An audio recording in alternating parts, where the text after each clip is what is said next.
Hello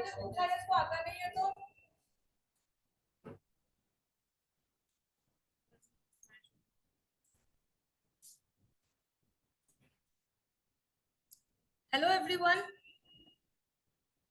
Can you hear us? Yes. Okay. So we have a technical glitch actually. Now we are going to start our second technical session on gender security and global governance. Our chair is Professor Shalini Saxena.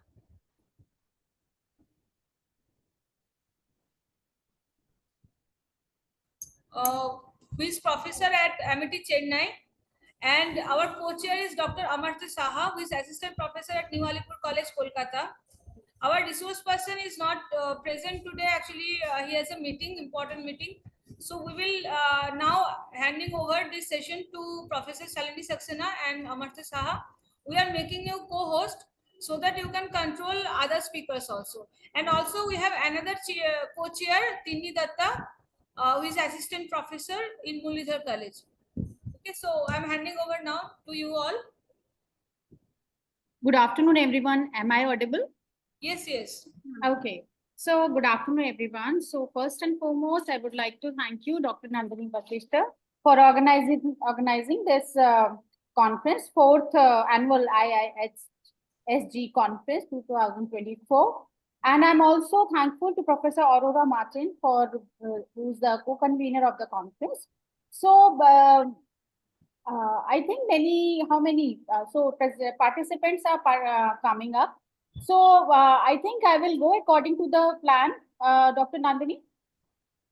I'll start with the plan, whatever is given to me. Yes, okay?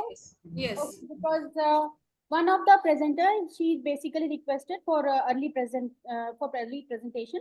But as we are going, as our resource person is not there, so I think I can take this leverage to present first. So I'll just share my presentation. Can I share my screen? Yes, ma'am, you are co-host, so you can share your screen. It has been written that host disabled participant screen sharing. So can one second. But you are co-host, I think you can share. Hello. Yes, Tinni. Yes, which session I am co-chair in this session? Yes. Oh, so can I say now, before the research person, so few words, nothing else. Shalini ma'am, will you pardon her? She is co-chair of this session. Okay. Okay. Can I start? Yes. Okay, thank you. Am I audible? Yes, you are audible. Okay. Now, first of all, I want to convey my heartiest gratitude to Dr. Nandini Batista for really giving me the chance to co-chair the session and to say a few words. I know everybody is eagerly waiting. It is little bit delayed, so I will not take much time. I will say a few words. Women in peace building process. UN Women are UN entity dedicated to gender equality worldwide, is deep rooted, is in every segment of Indian society. Till date, women are denied to access basic needs. Education, health, and equal sharing of powers are deprived, which are mingled with their inherent insecurity and uncertainty. Women are innate peace builders. Peace is a prerequisite for health, human security, and equality. Only 13% of women had involved in negotiating international issues. 6% mediators, and only 6% signatories in the primary process between 1992 and 2019. The chief characteristics in peace building processes are an awareness of self and others, the ability to communicate and understand the communication of others, the capacity to cooperate with another in paying attention to the same subject, capacity for social and economic exchange relationship. Women in every sphere play a vital role in building peace, maintaining peace at workplace. They should emphasize that the growth of human societies as open systems upon which the survival of the human species depends. It requires a sufficient number of individuals who are free enough from persecutory anxiety to be able to take part in requisite social relationships, given the opportunity and the social setting to do so. Society tends to call such individuals, especially women, to march forward as a guiding light. Thank you. Thank you, Nandini. Now I welcome other papers, and there is chairperson, co-chairperson, so I can work with them. Thank you. Thank you. Thank you so much, Tinni ji, for your presentation. So I would like to know whether you are able to see my screen. Yeah. Okay, so I'll be starting. I would like to present my paper on intersection of power, the political leadership in 21st century. 21st century has seen the total change scenario in the political leadership because of the change scenario in the world around. So basically, my topic or my paper will deal with the political leadership has been at the forefront of the societal change, guiding nations through challenges. Ma'am. Yeah. Ma'am, we've made you co-host. Can you share your screen once again? Okay. Just a sec. I'll just again share my screen. Yes, now it's visible. Okay. Is it visible now? Yes. Thank you so much. So I'll start again. I'll just make it full screen. Okay, so I'll be presenting. I'm just connecting with you from Chennai. I'm a professor in AGBS Chennai, Amity Chennai. So my topic for today is the intersection of power, that is political leadership in 21st century. Because of the change scenario in the world, the total leadership has changed. And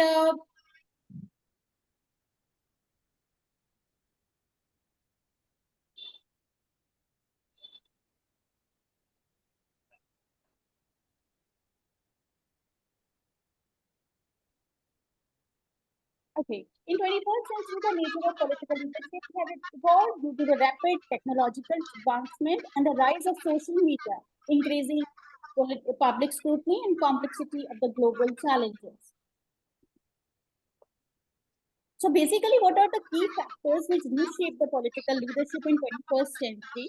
So the world has seen globalization, the world has seen the interdependenceness, world has also seen the rise of technology in every aspect of human life.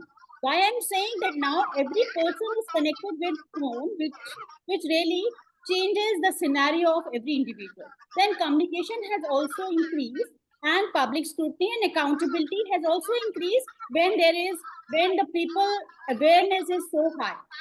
Now the leadership traits in 21st century, we have seen that our leaders, I'll be talking about three case studies where the leaders, they have shown to the new conditions of the world. So adaptability and resilience is one of the major traits in of the leaders in the 21st century. Emotional intelligence. This has been observed that all the leaders, the upcoming, which I'll talk about all the in the case studies, like emotional quotient or the emotional intelligence is very high, where they talk about self-aware authenticity, they talk about empathy, they work on the empathy of policy making. They also manage power dynamics. They also talk about building, managing relationship and resilience in crisis leadership. This we have seen during the Corona time, when the whole world was under havoc, where nobody was knowing about what to do and when this will end. Many of the leaders, they came up and they showed their power and intelligence. So public engagement and communication mitigation, mitigating polarization and visionary thinking and decisiveness. These are other leadership traits of the 21st century. So another thing is that what are the leadership challenges in the 21st century? Because world is going through many changes. So there is populism, there is polarization. So all the leaders across the world, they have to just see the populism aspect and the polarization aspect. They are also need to do crisis management. They are working on the crisis management. They are big, in the contemporary times, there are technological disruptions and the issues of cyber security, they are very high. Sustainability and climate change is also one of the major challenge for all the leaders.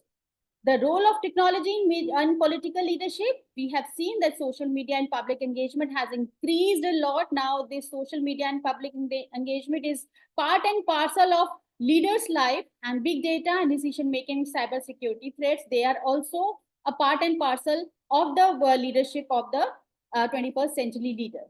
Now I'll be talking about three case studies which are very important, as we also got very less time for all the presenters. So I'll be just going through all the studies. First, I would like to take the Angela Merkel's case study. She was basically former Chancellor of Germany from 2005 to 2021.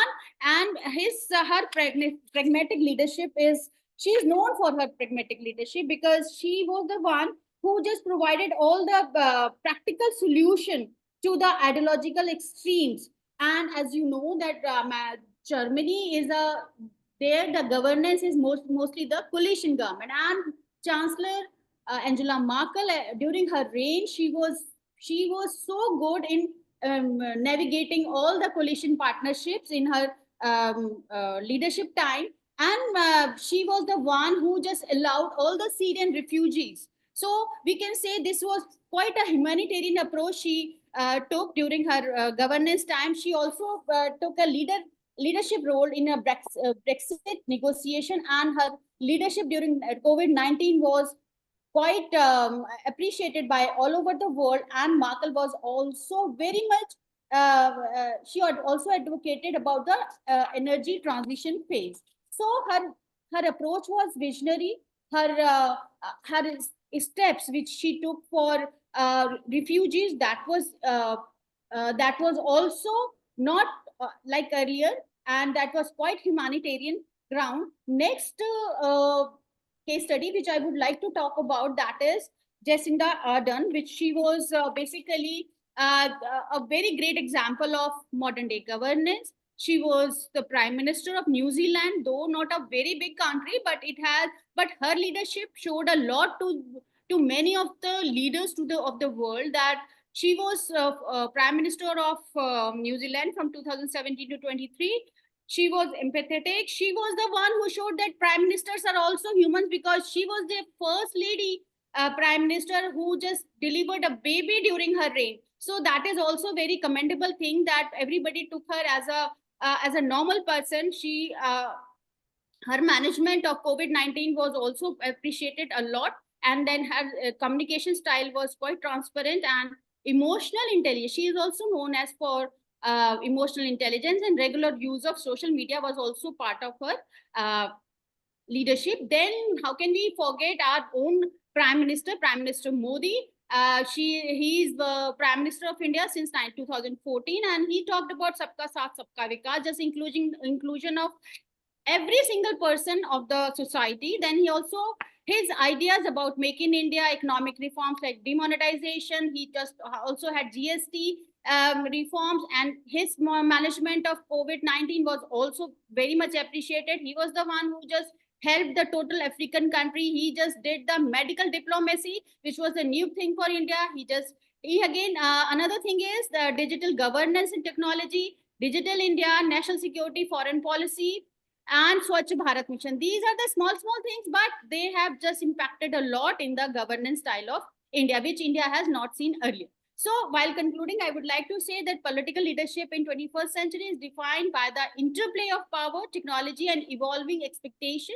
So leaders must navigate complex political landscape, adapt to the changing circumstances, and maintain public trust in the era of rapid transformation. So adapting to the new change is the new normal these days. Understanding the dynamics of modern political leadership is crucial for analyzing the future of governance and role of power in shaping the global order. So with this, I would like to stop sharing my screen.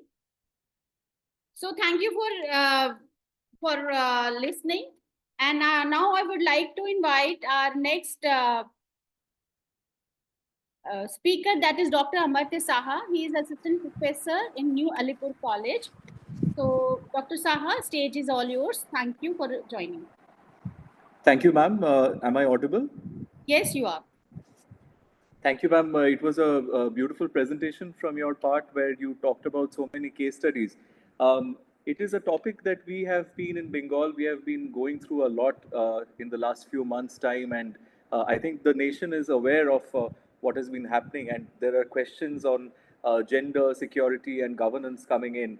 And although it might not be yet a story of global governance that might be in question, but I think it has been one of those cases, the case study that I'm talking of, the reference to Arjikar case, has been a question mark that has been raised on the security that is there at workplace, irrespective of gender. I think it goes beyond the limitation of security for one particular gender only. But the question that has been raised in the entire country, that are we safe? Are we secure? What has the governance got to do with giving us security when it comes down to something as crucial as this? When it comes down to maybe the medical fraternity, the Supreme Court has been putting their version, observation, and what kind of governance is expected. The civil society, the society comprising of citizens, common people, we have seen them on the streets, and it has been a movement of a different.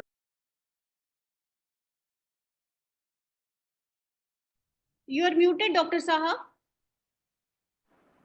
Am I audible now, ma'am? Yes, yes. So it is a movement that has been of a different kind altogether and different magnitude altogether that we have experienced in Bengal in the last few months. And in fact, today also there was a Supreme Court hearing that we were getting to follow very closely. So the question of security in general as a whole, when it comes down to the society that we are living in, the society where we are working, the work environment that we are talking of, that becomes very important. And as a media practitioner myself, and my background is in journalism and mass communication, I've been a practicing journalist for some time. I was fortunate enough to be working in India today when the Nirbhaya incident happened, and I was very closely getting to monitor the kind of things that were happening across in the country and the sentiment of the people. And the recent incident in my own state has kind of across the country, it has drawn parallels to what has been, a very close, similar incident to the Nirbhaya case and things like that. So these are interesting times, maybe not the best of situations and times in terms of questioning the existent policies of security that might be there, what more the government can do in terms of governance and providing security and everything of that sort. I can see that there is a host of different presentations that are lined up. With that particular thought sharing, I'm eager to listen to the other speaker, my co-chair who is there, Dr. Tinni Dutta, Assistant Professor, Department of Psychology, Muralidhar Girls College, Kolkata. And also, ma'am, I hand over the microphone, the baton to you so that we can get started with our co-chair and then with our resource persons. Thank you so much, Dr. Saha. Your topic here, just like you just talked about question of existing policies of the state, that is really very pertinent in the contemporary times, no doubt about that. We are not having right now Shri Hari Pandey with us in this session. So I would like to know whether Opera Grace Nyemachi is present. Okay, so I'll start with the paper presentation. I just had one request from Shatabdi Das. She will be presenting on gender equity and empowerment, and she is Assistant Professor, Department of Political Science, South Kolkata Girls College. So if she is there, so she can present her paper. Shatabdi Das. Okay, so I will start with the first presenter today, that is Dr. Ruchi Jain, Associate Professor IIS, Jaipur, and Dr. Palak Khandelwal, Independent Researcher. Good afternoon, ma'am. I am audible. Is I am audible? Yeah, it would be great if you just switch on your cameras as well. Okay.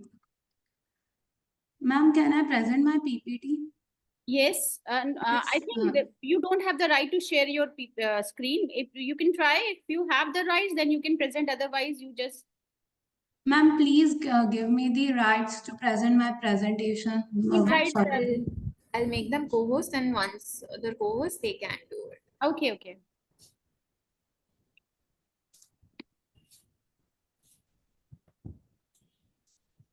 Is my PPT visible? No, not yet. You can try again. Okay.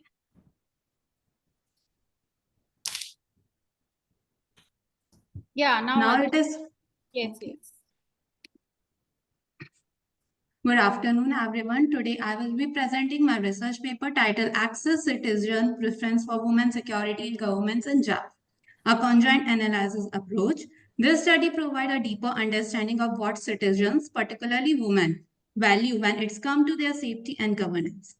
Women's security, good governance are essential for building safe and inclusive communities. In Jaipur, women face a range of problems like violence, limited legal support, and unpresentation in decision-making room. Because of these challenges, it is important to understand what women prefer when it's come to policy that impact their safety. The goal of this study is to find out what women in Jaipur prioritize in terms of safety, and government and governance policy. We are looking at the five main factors: safety, legal support, governance, economic empowerment, and social norm. By understanding what women value most, we give policymakers concrete advice on how to create policy that directly improve the safety and well-being of women in Japan. This insight gained here can also be useful for other citizens facing similar issues. We review several studies to better understand women's safety issue, which highlight how common violence against women is and how we need to policy to protect women. Other studies look at a specific area like public transportation safety and conflict zone, showing that safety concerns vary based on the situation. Research also shows that having more women in law enforcement and decision-making role leads to better safety policy for women. Gender responsiveness and governance leads to better safety for women. Financial independence through jobs and education play a major role in making women feel more secure. Globally, the Women, Peace and Security Agenda guides these policies. To understand what women in Jaipur prefer, we use conjoint analysis, a method that lets us to see people value different combination of policy options. We ask women to rank combination of 5 key factors that are safety, legal support, governance, economic empowerment, and social norms. Our sample include 91 women from Jaipur, chosen carefully to reflect different age group, jobs, and income level. Data were collected through interviews and online survey with through check to ensure accurate result. Here how the conjoint analysis work. We gave respondent different combination of policy options like safety in public spaces versus legal support or job opportunities versus governance. They had to rank which option they prefer, and this allow us to understand the trade-off women are willing to make between different policy areas. This helps us to see which factors are most important to them with thinking about policy related to the safety and empowerment. We made sure to include a diverse group of women in our society. So the age ranging from 80 to 60-year-old, occupation including student, working profession and homemakers, income covering low, middle and high income groups. This variety helps to ensure that our results reflect perspectives of different types of women in Jaipur. Next, we conclude a regression analysis to measure how important of each of the five factors was the woman was served. This analysis explains 73.9% of the preference, meaning that the factor we choose, safety, legal support, governance, economic empowerment, and social norms are the key things women consider when thinking about these policies. We found that governance was the most important factor, followed closely by the economic empowerment. Here is the most important finding from the analysis. Policy that focus on including women in decision making have a gender responsiveness, governance, and highly valued. Financial independence through job creation and skill training is top priority, while important safety measures need to be paired with a broader governance and economic reform to have the most impact. Now, the legal support and social norms were less important, but still play a legal role in building safer and more inclusive environment. Next, we calculate cardinal utility, which show how much value women place on each policy option. For example, women prefer neighborhood safety over Sorry to safety. interrupt. Can you wrap up? Because Yes, ma'am. This is the second last slide.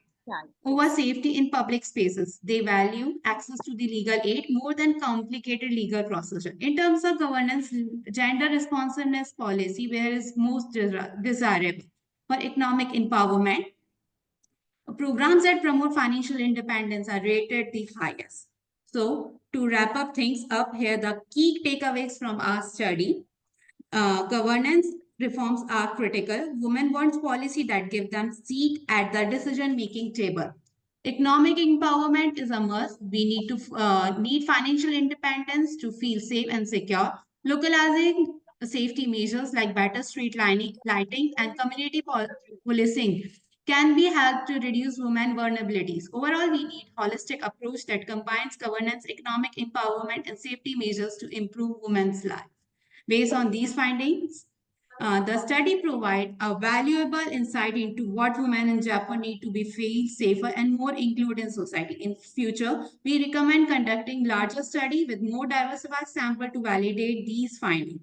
We also need to keep an eye on emerging challenges like online violence and shifting social cultural norms, which could change women's safety need over time. Now, thank you. Excuse me, ma'am, this is Dr. Shatabdi Das. Can you allow me to present next? And you are not audible. Ma'am, am I audible? Yeah, Shatabdi Das, Dr. Shatabdi Das. Now you please present. Yes. Okay, ma'am. Can I share my screen? Yes, I just request the organizers to just make her co-host. You've been made co-host, ma'am. Okay, And ma'am. Okay. this is a request, Dr. Shatabdi, that please just wrap up your things in 4 or 5 minutes, okay? Because we are having so many presentations. Okay, ma'am. Then I'm wrapping up it very shortly. Yes. The name of my presentation is Gender Equity and Empowerment and Analysis through the Prism of Sustainable Development Goals. Actually, gender equity is not only a fundamental human right, but a necessary foundation for a peaceful, prosperous, and sustainable world. And in this background, my presentation will shed light on gender inequity and consequent underrepresentation of women in decision making, on development and sustainability, the SDG 5 that exclusively deal with this right, and the environmental dimension, which is very crucial for achieving sustainable development goals. And sustainable development goals cover a wide range of issues, and the main underlying theme is leaving no one behind. But there are gender gaps in almost all the arena. Like the women are more susceptible to extreme poverty. There are unequal resource access, restricted and unstable land rights, household time-consuming work, and underrepresentation in decision-making bodies. There are cultural and norm-based restrictions and lack of gender-sensitive environmental government also. So to ensure that there should not be any kind of gender gap, there should be gender balanced participation and representation in socio-economic and environmental fierce. And but there are lots of stumbling blocks, and inherent gender disparity is the most crucial, because there are disparity in wages, discrimination is food intake, discrimination in the health services, and disparities in access to basic education also. And but there are interweaving of sustainable development goals and gender equity apart from the SDG 5. When we are considering the Millennium Development Goals, they are not dealing specifically these issues, but Sustainable Development Goal 5 concerns gender equality and speaks of the 17 Sustainable Development Goals established by UN, as we know, but in 2015. The agenda, unlike the MDGs, has a standalone goal on gender equality and the empowerment of women and girls. In addition, there are gender equality targets in other goals and a more consistent call for step disaggregation of data across many indicators. And but the situation is the scenario under 2 or 3 cases, they are very good actually. Out of the various indicators, just 1 or 2 are on track to be fulfilled by the 2030 deadline. According to the UN figures, just 57% of married or cohabiting women globally exercise their right to self-determination about their sexual and reproductive health and rights. And if we consider the political participation, we can find that women had 35.4% of the seats in local government assembly as of January 1, 2023, up from 33.9% in 2020. But there are maternal death rates high, more water stress, and poverty that are facing the women in their day-to-day life. So the environment, and if we consider the environmental aspect of the sustainable development agenda, we can find that women can manage climate disruptions and resource scarcity better than men because of their traditional knowledge base and experience of living close to the environment. They can also play important roles in mitigation and adaptation efforts, but these traditional knowledge bases are not taken into consideration. So a just and equitable social structure that benefits everyone's socioeconomic and environmental well-being is necessary for sustainable growth. And the 2030 agenda for SDG includes principles of economic and environmental sustainability together to create inclusive societies worldwide. However, national legislative frameworks of each society must be gender responsive to protect the rights to environmental well-being and view women as change agents rather than as members of disadvantaged groups. Thank you. Thank you, Dr. Shatabdi. Now, that was really good, but it would be great for all the presenters if they switch on their cameras while presenting their paper. And now I would like to call on Sukriti Srivastava, Assistant Professor, KPMSOL, Narsee Institute of Management Studies, Mumbai. Is she around?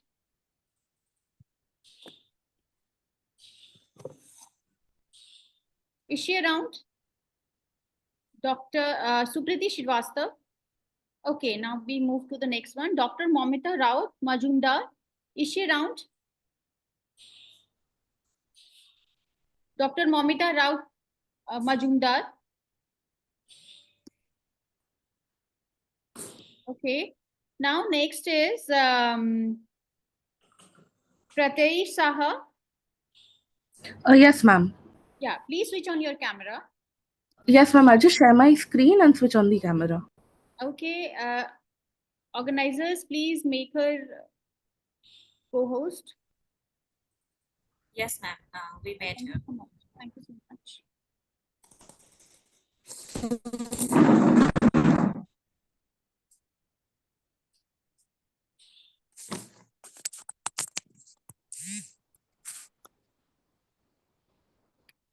Ma'am, is the screen visible? Yes, your screen is visible. All right, ma'am. A very good afternoon to everyone present here. My name is Prof. Saha, and I'm going to be presenting this paper, co-authored paper, that is titled Gendered Climate, Climate Justice as a Means to Enhance Women's Security and Empowerment. Now, before I delve into what the crux of the paper entails, I would like to first lay down a few pointers. The first being that roles of men and women are generally governed by social constructs, and till date, it is extremely difficult for us to overlook the inherent indoctrination regarding gender discrimination and prevalent gender norms. Now, when we look at climate, technically, climate is supposed to be something which is all pervasive, protean, and ideally, it should not be knowing any kind of gender. Neither should it affect gender, nor it should be affected by gender. However, it seems highly unusual that climate change can actually play a very integral role in promoting gender equality. So, therefore, this linkage in between climate and gender, it needs to be approached very delicately and is also very intricate per se.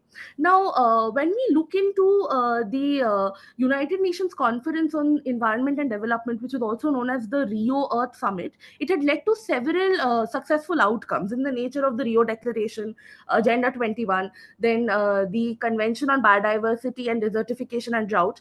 Out of all of this, the UNFCCC, that is a United Nations Framework on Convention on Climate Change, was also adopted during this conference. However, all the outcomes, barring the UNFCCC, they have spoken on concerns of women. It is only the UNFCCC that does not somehow have or lacks a vantage point on gender per se. Now, we need to understand that men and women have different realities. The roles of men and women, they are different in society. However, when we place this in the context of climate change, when we place any kind of intersectionality, we will see that there are certain gender-based inequalities that crop up. So let us first deal with each one of them. The first being that women in poor communities, they are mostly employed in sectors that are contingent on on natural resources. So these sectors, they are very vulnerable, and also they have the least to do with any kind of climatic disasters. However, yet they are the most affected in the case of any kind of atrocities or any kind of climatic disaster per se. So this impact is in any way, it is disproportionate, as it is felt by those who have the least or the most minuscule ability to combat or recuperate from any kind of climatic change or disasters per se. Secondly, women are mostly responsible for household resource management. Men, they take up decision making roles. So climate change, it leads to a paucity of resources, placing a much higher onus on women to administer their daily lives. The primary problem that is being dealt with marginalized women is that they have a very scarce access to healthcare. So climate change, it can lead to and also have a very pressing effect on menstrual hygiene, sexual health, reproductive health, and it might also aggravate any pre-existing health issues and also can affect maternal health per se. Now, women, they are considered to be the largest share of unpaid labor support. They lack a lot of market and infrastructural access as well as knowledge. In the case of climate change, this phenomena also gets escalated or exaggerated to a great extent. Climate change and any kind of subsequent displacement opens the doors and makes women more prone. Yes, ma'am. Hello. Yeah, please carry on, and please Yeah. try to wrap up in 2 minutes. Yes, ma'am. So it can lead to a lot of problems, as in the sense of gender-based violence, and it makes it prone, makes women prone to discrimination, exploitation, and mostly men in this case, they leave in order to fend, in order to settle the financial issues per se, and leave the women behind to fend for themselves. So women in this situation, they find themselves lacking access to essential services, and in most cases, these financial difficulties and any kind of catastrophes, girls, they take up added domestic labor. Now, when they take up this added domestic labor, they are doing it at the cost of their education. So, therefore, several times adolescent girls are also forced to get married in order to attenuate any kind of financial problem. So, even though these tasks, when we look at it singularly, they seem to be very plain sailing, and but yet when we look at them, we can understand that these day-to-day challenges, they disproportionately are affected by the means of climate change. Now, what is it that we can do? We can firstly adopt gender inclusive climatic responses. We need to decipher the root cause of climate crisis. We need to annihilate any kind of systemic gender inequalities so that we can make way for climate resilient growth, as well as what we primarily need to do is convert climate action into climate, we need to convert climate knowledge into climate action. So there was a bill that was adopted in the year, that was introduced in the Rajya Sabha in the year 2021, which was the Council on Climatic Change Bill. However, it was contended, and by means of this bill, there would be a central authority and also other councils at the state for matters incidental. But however, it was contended that at this point there is no need, or there was a need to have a specific authority or a specific organization to combat climate change was not required at that moment. So India mostly has tried to manage most of its measures through national action plans, through state action plans. However, in the event that this bill was actually enacted, a lot more could be done by means of inquiries into problems and issues that are associated with climatic change per se. India is a signatory to the Paris Agreement. India is a signatory to CEDAW. So by means of being members to these, and by means of ratifying all of these international instruments, and also since Article 15 clause 3 of the Indian Constitution empowers our state to make specific provisions for women and children, we can, I think, make a lot of difference when it comes to gender specific exploitation or gender specific outcomes by means of climatic change. What we need to keep in mind, and this would be my concluding statement, is that climate action that disregards half the population cannot be considered to be effective, efficient, or equitable at any cost. Thank you. That's be all. Thank you. It was really a good presentation. Dr. Saha, would you like to add anything?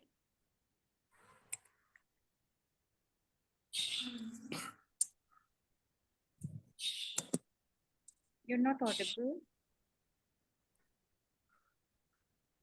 Sir, you are not audible.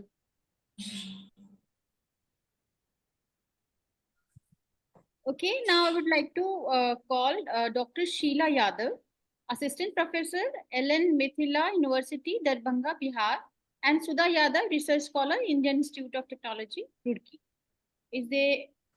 Are they around? Hello, ma'am. Yeah. Hello, ma'am. This is Sudha. Okay. Am I audible?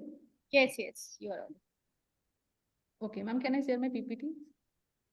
Yes. I request the organizers to make Sudha Yadav as co-host of the session. You've been made co-host. Okay, then please share your PPT, but please try to wrap up in not more than 3 to 4 minutes, because we are having many present. Sure. I'll try, ma'am. Ma'am, my PPT is visible? Yes.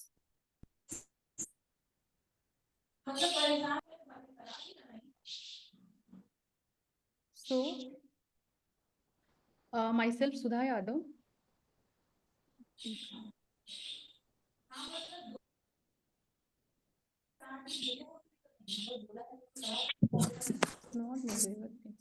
Myself, Sudha Yadav, and I am research scholar at IIT Roorkee, and this paper is co-authored by Dr. Sheila Yadav, Assistant Professor at Mithila University, Darbhanga.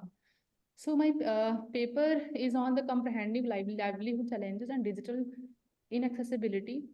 Ma'am, I'm not able to see my whole PPT because something is coming here. Organizers, please help. Oh yeah, sure, ma'am. It's resolved. What's the issue? I think now the issue is resolved. Now it's okay. It's okay. Now please try to wrap up in 2-3 minutes, 3 to 4 minutes, please. Sure, ma'am. So my study is to explore how rural working women face the challenges that is by digitalization, and how digitalized customer behavior brings them into the arena of distress, and due to that their selling product is getting affected. So this is, as we know that the digitalization is a very drastic change in every field, and our life moves around all these digital instruments and products. And one of them is a smartphone, which is most significant and maximum reach digital devices, which brings the revolution in all sectors of human activities. That is from individual decision making to public communication, social, economic, political, culture, and all other aspects affected by the digitalization.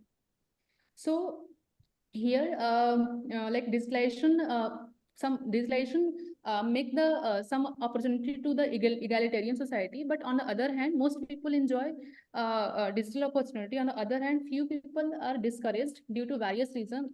They are teeny and marginal vendors, roadside sellers, poor, and self-esteem workers and very small shopkeepers that is facing trouble due to digitalization. They are failing and falling day by day to catch the race of digital world. These are because lack of digital devices, poor economic status, uneducated, untrained women businesses, which is subsidized by the ignorance of digital customers. So my research objective is to access the challenges of digitalization on the marginalization of the rural working women in the Darbhanga districts. So here, my second is to examine the barrier rural working women face in selling their product in the market in the study area. So this study is conducted on a primary data, and it is collected from three blocks of Darbhanga districts. And this study is mainly focused on traditional women vendors, roadside sellers, and teeny shopkeepers. The sample is 120, and this is based on convenient and snowball sampling because the study includes homeless, unregistered working women working near railway stations, hard bazaar, and airports, etc. So these are some of the barriers which I have found when I was in the field survey. So first is socio-cultural and geographical barrier, technical barrier, economic barrier, educational barrier, institutional barrier. These are some major barriers which these small workers are facing. So I have made like my independent variable are these are some of the barriers like economic, technical barriers, small size of the firm and institutional barrier. And other controls are like, as we can see, family structure, ration card, age group, category, and other things. So dependent variable is the performance of rural working women on selling of the product. Like they are measured on 3 scale. Like if we have given 1, if they are improved, 0, we have given 2 if they have improved, if we have given 1 if they are neutral, and we have given the performance which is not good, we have given 0. So these are some of the responses. So this is the order logic. We have performed order logic. So the result is like that. We have observed that the shortage of money is a very major responsible factor for low performance in selling their product. Other variable also show the significant impact on their performance of selling product with cashless economy. The rural working women with the age group of 30 to 34 years and 50 to 50 years having below poverty line cards shows a statistical significant result. It indicates that rural working women face the challenges of insufficient fund to buy the handset digital devices like mobile phone, unable to recharge the mobile phone and other associated charges to maintain their devices. Second is the size of the market. Like it also hamper it also hamper their selling product. It means that increased size of the market is the major challenges of rural working women to sell their product through the digital platform, because number of competition will increase, which will hinder their selling of the small product. So the small market size is not the hinder of the rural working women in their performance to promote businesses. The third is institutional and technical barrier, which indicate that they do face the institutional and technical barrier, but they are neutral about it. They do not have proper access of training centers, like as community-based training programs or workshops related to how to use digital devices.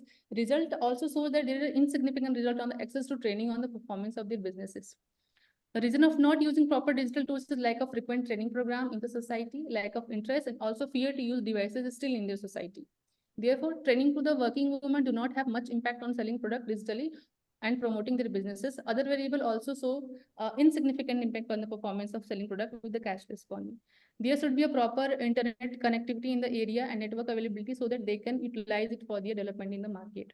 So I am on conclusion. So there is a rapid transformation of the rural market from local market and roadside vending to hybrid digital devices. The backbone of rural small businesses are women because of extremely involved in the process of production to selling in the market. Digitalization marginalizes their economic involvement due to lack of digital literacy, security, risk, and unavailability of digital devices. Control over digital devices by the male counterpart creates a hurdle to becoming economically empowered, and ignorance by digitalized customers towards the purchase of their products. So my suggestion is that government should give them proper training of using digital payments and other method of selling the product on large platform, introduce some other form of the business and open market for their hidden talents. The NGO should incorporate these women for digital learning and provide training programs. So thank you so much. So this is my study. Thank you, Sudha Yadavji. Now I would like to call Pratibha Singh, Assistant Professor, BMS, College of Law, Bangalore. Is she around? Yeah. Now, please. Yes, Try ma'am. I'll to- try to wind up within 2 or 3 minutes. So, good afternoon, everyone. My topic for presentation is women's leadership in decision making in local government, breaking barriers and shaping policies. Actually, I have written the paper, and there I have given that what we all know that Draupadi Murmu is our president, but see, we can accept her as a president, but problem is this, that there is a constitutional provisions as well. We all know Article 14 is there, Article 15 as well, that we can't have any kind of discrimination on the basis of sex. There must be equality before law and equal protection of law. There is a provision that is given by the government as well. Proper law is made that in local panchayats and all, women should also have the leadership. But what is the problem that is happening, or now that we have faced, that women, even though there is a proper provision that women should also be elected as a panchayats or head of panchayats, the husbands, they will get elected, but on their name, the husbands will work. They will only have the face, but not the power, not have the responsibilities as well. Too many barriers are there that the women are facing in the local government. If you will see, that is the social acceptance is not there, because people are not ready to accept women as their leader. Economical barrier is there because people, the women are not having that much economical independence so that they can contest the election and they can win, they can go for their campaign as well. There is technical session as well. They don't know what are the technicalities that need to follow to get elected, or for filling the forms and other technicalities they need to do. So even though there is a proper law, even our constitution is also talking about that there should be a leadership in the panchayats or in the local government as well. The social acceptance is not there. The implementation or laws is also not there. Even though there is a law, implementation is a problem, because the government is even not able to ensure that whatever the law is made, it is implemented properly and accordingly. So only just I want to conclude that even though there is a law, even though there is a provision, but implementation is also important, and most important is awareness. Now there is a time that we need to make people aware that yes, women is also having the capacity that they can be a leader at a local government as well, and we should also give them the chance, and we should also encourage them so that they can get elected as a local panchayat heads, and they can also work with us. Because if we will not empower them, even if we are giving them the power only with the law but not with the execution, then what will happen? Half of the population that is made by women will be totally discriminated. And again, that we all know that women are dominant, we have dominant society, men dominant society, that will continue, and women will not able to reach, because everything we need to start at a grass level. So if we will not empower women at a grass level, then definitely at top it's not possible to be achieved for a longer time. Definitely there can be one or two examples, but they're not it will not sustain for long, because what will happen, the women will not able to empower at a grass level, and only one or two will get as an example, and not as a empowerment of women at all. Because if women will not get the power, definitely, as we are talking in this seminar related to the women's security, that will not able to be achieved. Because if women will be empowered at the root level as well, they will know the problems, they will know the situation, and they will also able to implement the policies of the government that is needed to be implemented at a grass level also. So my only conclusion is that implementation, awareness, social acceptance, education, as well as economical empowerment is very much important for women, for the leadership, for the development of leadership as grass level as well. Otherwise we will get only one or two examples, but we will not able to achieve the empowerment of women at large. Thank you so much, ma'am. Okay, thank you. Ma'am, what was your methodology, ma'am, if I may ask? Yes, methodology that I was used was only doctrinal in nature. It was not empirical study, sir. So only I collected the documents, I collected the primary data as well, I collected some records as well, I collected some reports as well, and on basis of doctrinal study only this paper is written. Okay, ma'am. Thank you so much, sir. Okay, I request all the presenter who have presented not to leave the meeting, because at the end of the session there is Q&A as segment also. So you may have some certain questions from the audience. So please do not leave the meeting. Now I would like to call Dr. Seema Das, Assistant Professor, Mahila Mahavidyalaya, Banaras Hindu University, Varanasi. Is she around?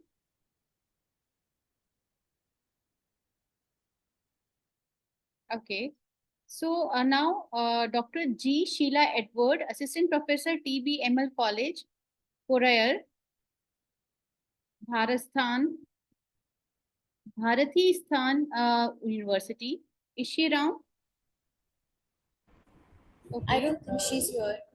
Okay. Now Dr. Vaishali Jain, Assistant Professor, Kurukshetra University. Is she around? Yes, ma'am. Okay. Then please switch on your camera. Okay, So- fine. Yeah, we can see you. Thank you. It's on. It's on. Yeah. We can see you. Yeah. Thank you, ma'am. And good evening to everyone. The topic of my presentation is understanding the climate crisis and its impact on women in India. So basically, I'll be focusing on the factors and consequences of the climate catastrophe and the difficulties encountered by the women in India and the policies taken by the Indian government to tackle the climate catastrophe and which address the gender-related concerns. So here I start with the definition of with the meaning of a climate change. That it refers to the historical changes to the planet's climate caused by the rising global surface temperatures from tropics to the poles. It puts persistent pressures and threatening to the sustainability. On the global scale, the temperature rise is responsible for everything from increased frequency of extreme heat waves to more irregular rain patterns to more violent storms to the melting of glacial and polar ice, resulting in an increase in ocean level. So the greenhouses gases which trap the heat from the land, they warm the surface of the planet, and which results in the global warming. And this consequently results in the decline of the biodiversity and which progressively modifying the ecosystem and the systems. And the climate change also brings the diseases which is related to the diet, water, and transmission via the vectors such as recent coronavirus epidemic. It is affecting everyone, but the climate crisis is not the gender neutral. It is disproportionately affecting the women and the girls and exacerbating the gender disparities and presenting distinct risks to their well-being, livelihoods, and the safety. Due to climate change, girls and women are more susceptible to many forms of a gender-grounded violence, such as conflict, sexual violence, trafficking, childhood marriage, and other types of abuse. During times of a calamity, women have a higher risk of mortality and injury as a result of persistent gender inequities. Now I'll take a few examples from the India. The women in the low and the lower middle income groups, they find employment in the field of agriculture, which is of a great significance. And because of, and during the periods of a drought and unpredictable rainfall, women work tirelessly as agricultural laborers and primary providers to meet the needs of their families. And this creates the additional burdens on the daughters who often have to discontinue their education in order to help their mothers in handling the household work. The research published in the Hindu Business Line, it states that the women working as a cane cutters in the Beed region of Maharashtra freely opt for hysterectomies due to their fear that farm contractors could reject their request for time off during their menstrual cycle. And because of this climate change also, the health of the women is significantly affected by hunger and food insecurity because they take very less at the time of a climate change, particularly at the time of a water logging. Because they don't find the way to outside their house to relieve themselves. And there is also the problem of a water security because of the climate change. And the climate change, it affects the fresh water supplies, leading to decrease in the accessibility of water for both household and commercial uses. There is one example from the drought-prone area, that is Denganmal village in Western Maharashtra, where the village men have begun to take on more wives with the sole purpose of ensuring that there is always water in the house, and they are known as the Panibais. And the climate change induced water security to also influence the women's health, and because the women have to go to miles to fetch the waters, and in the blistering sun to see, and which causes the tiredness. And they also have to drink the contaminated water because of the water scarcity. And moreover, because of the climate change, they are also facing the problem of exploitation and abuse, particularly at the time of when they take a shelter at the shelter homes, and there they don't find the place to change their clothes, and they are exploited there, and they are sexually abused there in the shelter houses particularly. And also they fall prey to the early marriages. The young girls fall prey to the early marriages. And there is another example which is quoted by Al Jazeera. It is the tale of a Khatun, 17-year-old girl in the Sagar Island of the Sundarbans, where she was forced to marry because her father had no income because of a hurricane Amphan in May 2020, and because of the COVID-19. And consequently, she experienced the physical violence from her husband and in-laws, and which prompted her to return to her parents' home within a month. The government of India, has taken a lot of initiatives for the women, but climate-related initiatives have been taken very less by the government of India. The few of the examples are that is in June 2008, India implemented the National Action Plan on Climate Change to tackle the issue of climate change within the framework of sustainable development. But it also led the gender perspective. And the Ministry of Petroleum and Natural Gas launched the Pradhan Mantri Ujjwal Yojana in 2016 with the aim to provide the clean cooking fuel, especially LPG, to rural and unprivileged households.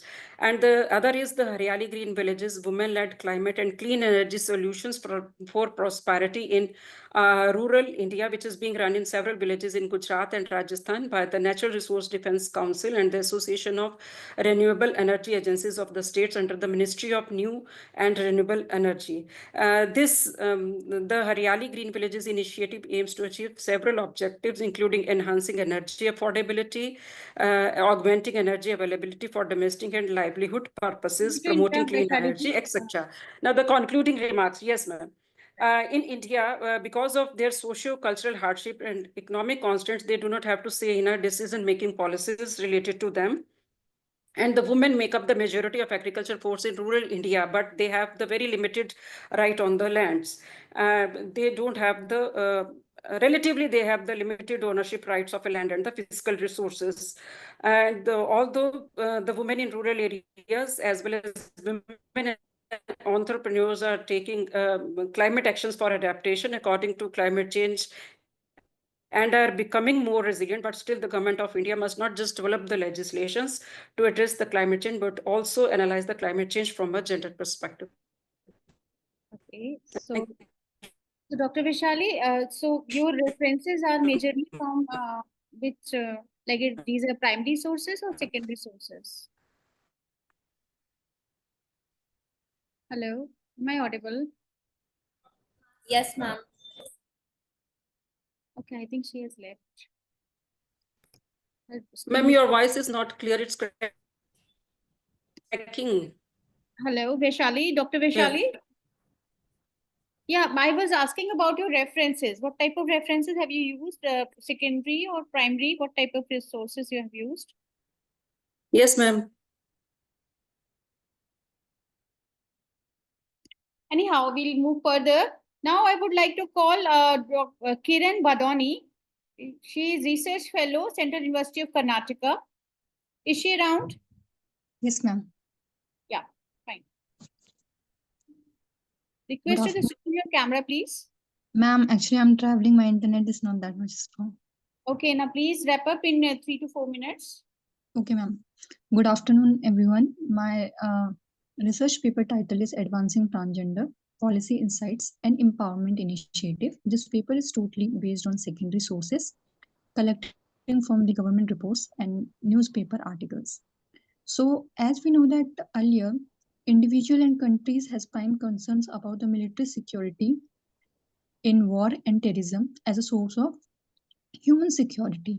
But the UNDP report published in 1994 was revolutionary, as it was the first time when it's began to refer to people need for freedom from wants and freedom from fear, thus defining the discourse on global insecurity. Building on this background, I have selected 7 elements of human security: economic, food, health, environment, personal, community, and political.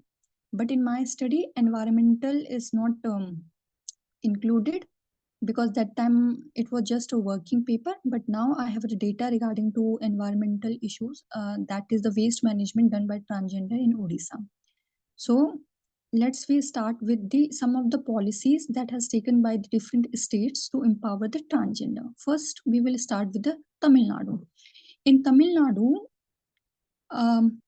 there is a scheme for transgenders who are above the age of 40, that is a pension scheme. Then we have Ayushman Bharat Health Benefit Package in Tamil Nadu. In Kerala, they are providing interest-free loan for self-employment, financial assistance for sex reassignment surgery, and the monthly pension of rupees 2 lakhs for transgender individuals above 60 years of age. Then in Maharashtra, government has introduced free bus passes. In Karnataka, there is Maitri scheme, which is again providing a monthly pension to transgender individuals who are above 18 years. Then we have in Odisha Sukriti scheme that is providing educational scholarships. In West Bengal, we have Mano Bandhu scheme that is also providing financial assistance and social security to transgender. In Delhi, we have Garima Greh, a free shelter home. In Uttar Pradesh, we have social security scheme under Pradhan Mantri Awas Yojana. In Uttarakhand, government has provided 6 reassignment surgeries and other healthcare facilities. And in Himachal Pradesh, educational scholarship, and in Jammu Kashmir, social security and housing. So through this paper, I just try to cover up all the government initiatives to empowerment transgender. So this is still a working paper. I have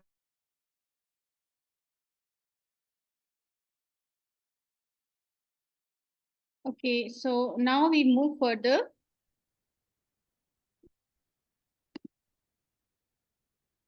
With the next paper, that is by Shivani Rai, research scholar, PhD, Savitri Bai Phule University, Pune, Maharashtra. I would like to. So I think she is around. She is visible also. So. Am I audible? Yeah, you are audible, but please, your audio is like you please increase. Your voice is very low. Hello. Yeah. Am I audible now? Yes, you are. Ma'am, I would like to share my screen. Yeah. Organizers, please make her the co-host.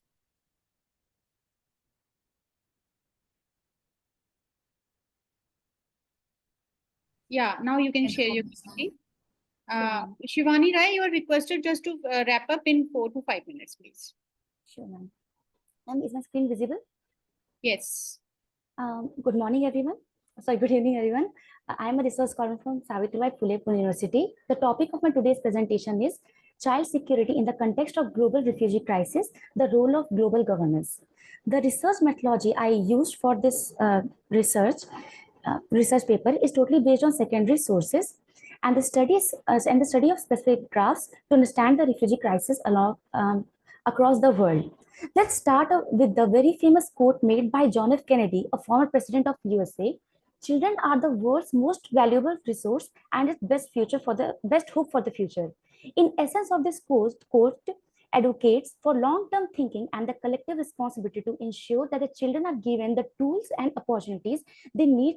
Children are needed to be given the tools and opportunities they need to thrive, as they hold the key to a better and more secure future for all. Concerns over the global refugee crisis has risen over the past few decades and has reached a critical juncture. Over the past few years, the world has witnessed a number of refugees as well as IDPs, the internally displaced people, rise drastically, with millions of individuals and communities forced to flee their homes. The reasons are multifaceted and include numerous social, political, and environmental aspects. While trying to escape areas affected by natural disasters and violence, many people, mainly the women and children, are affected the most. They always face the danger of being sexually abused or exploited. In such calamities, children's lives have been intensely impacted. There is a very famous quote said by Elizabeth Ann Warren that we lose 8 children and teenagers to gun violence every day. But if we if we would have moved heaven and earth, if there was a mysterious virus to protect our children, but not for the gun violence. Let us see the ongoing trend of the refugee crisis. Let's examine this graph to gain insight into the year-by-year increasing challenges related to the crisis. Since you can also see here that after the Taliban's return to power, Afghan's children refugee crisis has escalated dramatically. To provide the outline of this research paper, I want to talk about that we cannot undermine the fact that we live in a world where there is anarchy at the international level. There is no such government at the global level whose decision adhere to the countries for the protection of children. Several factors like breaking the cycle and poverty and violence are one of the factors should be included, and these are a must to avoid facing such situations. There are many successful collaborations. There have been several attempts have been made by countries when it came to child safety, like UNICEF and UNHCR. They have came up with the child safety, like Save the Children or International Rescue Committee. Now let's analyze the gaps in existing initiatives. There is an urgent need for global governance. There is gap in coordination and data monitoring challenges as well. There is barrier to educational stability, which exacerbate the long-term vulnerabilities of refugee children. The recommendations for the future action comprehend. There is a need to prioritize the increasing funding and resources to support refugee children and families. There is need for strengthening coordination and collaboration, program for monitoring modification, committee involvement and empowerment, and a focus on data accuracy and legal reforms. So to conclude, I would like to say that addressing global child security in the global refugee crisis protects vulnerable children and contributes to community and national stability. Prioritizing child security through joint action plans can help break the cycle of poverty, violence, and instability within refugee population. These are the references that I have considered. So thank you. Dr. Saha? Dr. Saha, can you please add to this? Yes, ma'am. It is actually, I was listening to this particular presentation and it has been done well. But apart from, like, if there is any instance that she would like to share about how, specific to India, if she has any observations in particular. Like in India, we are surrounded by many countries that are facing internal turmoils. So we are still working towards working with the government of other countries in which they can help us deal with the refugee crisis. Like for the Myanmar refugee crisis, the Rohingya crisis, there are still so many people that live among us. But I would like to. The action made by Indian government is not like they are trying to isolate them. We are just trying to negotiate with Myanmar to kindly accept them back and provide a better living situation for them. And similarly for rising cases, the current case in Bangladesh as well, after that internal disturbance, many people are trying to flee that country, mainly the minorities.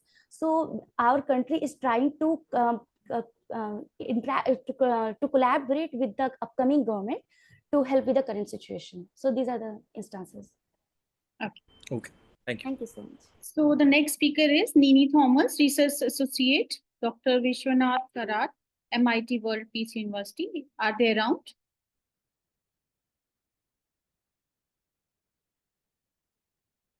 Let's move on further. Harshita Bajaj, Research Scholar, National Forensic Science University. Is she around? She is not here. Okay, no issues. Hamida Begum Safavi, PhD Scholar, Golgotha University, and Dr. Sandhya Kumari, Professor, School of Law, Golgotha University. Is she around? No, she hasn't joined. Okay, Monica Lakhandri, PhD Scholar, Sikkim University. Is she around? Yes, ma'am. Okay. Ma'am, I'd like to share my screen, so could you please help? Yeah. Organizers, please. Yeah, now you are the co-host. Please share your PPT and try to wrap up in 4 to 5 minutes. Thank you, ma'am.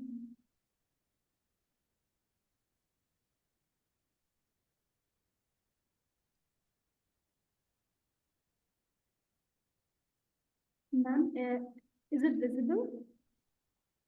Yeah, something is about to come, but nothing is visible at the moment. Yeah, now it is visible. Okay. Thank you. Good afternoon, everyone. I'm Monica Lakhandri, PhD scholar, Department of Political Science, Sikkim University. And the title of my paper is Understanding the Role of State in the Empowerment of Women, a study of sales girls in Sikkim. So as we know that empowerment is a buzzword and has been subject to widespread, thoughtful and theorizing of various studies, and its application has been very widespread. There are various definitions given by various scholars in empowerment, and in this paper particularly, I've tried to focus on the financial independence of women, which facilitates them to economic empowerment, which furthers them the empowerment process. And traditionally, since women have been in the domestic affairs, their entrance in the public domains runs the risk of their safety and security. Thus, the role of the state becomes very imperative to have a just and convivial working space for women in public domain. So when we are rereading economic empowerment of women, we need to understand that, as Amartya says, that how much productive work or who is contributing how much to family's prosperity is an influential factor to determine one's position in the family or society. Thus, the economic empowerment of women facilitates them to have a social and, as much as in later phases, political empowerment as well. However, Kabir feels that only the financial or economic empowerment of women should not be the demarcation to determine the empowerment, because once women are employed in a certain sector and become financially independent, there are also chances of them being double marginalized, where previously they used to do the domestic work.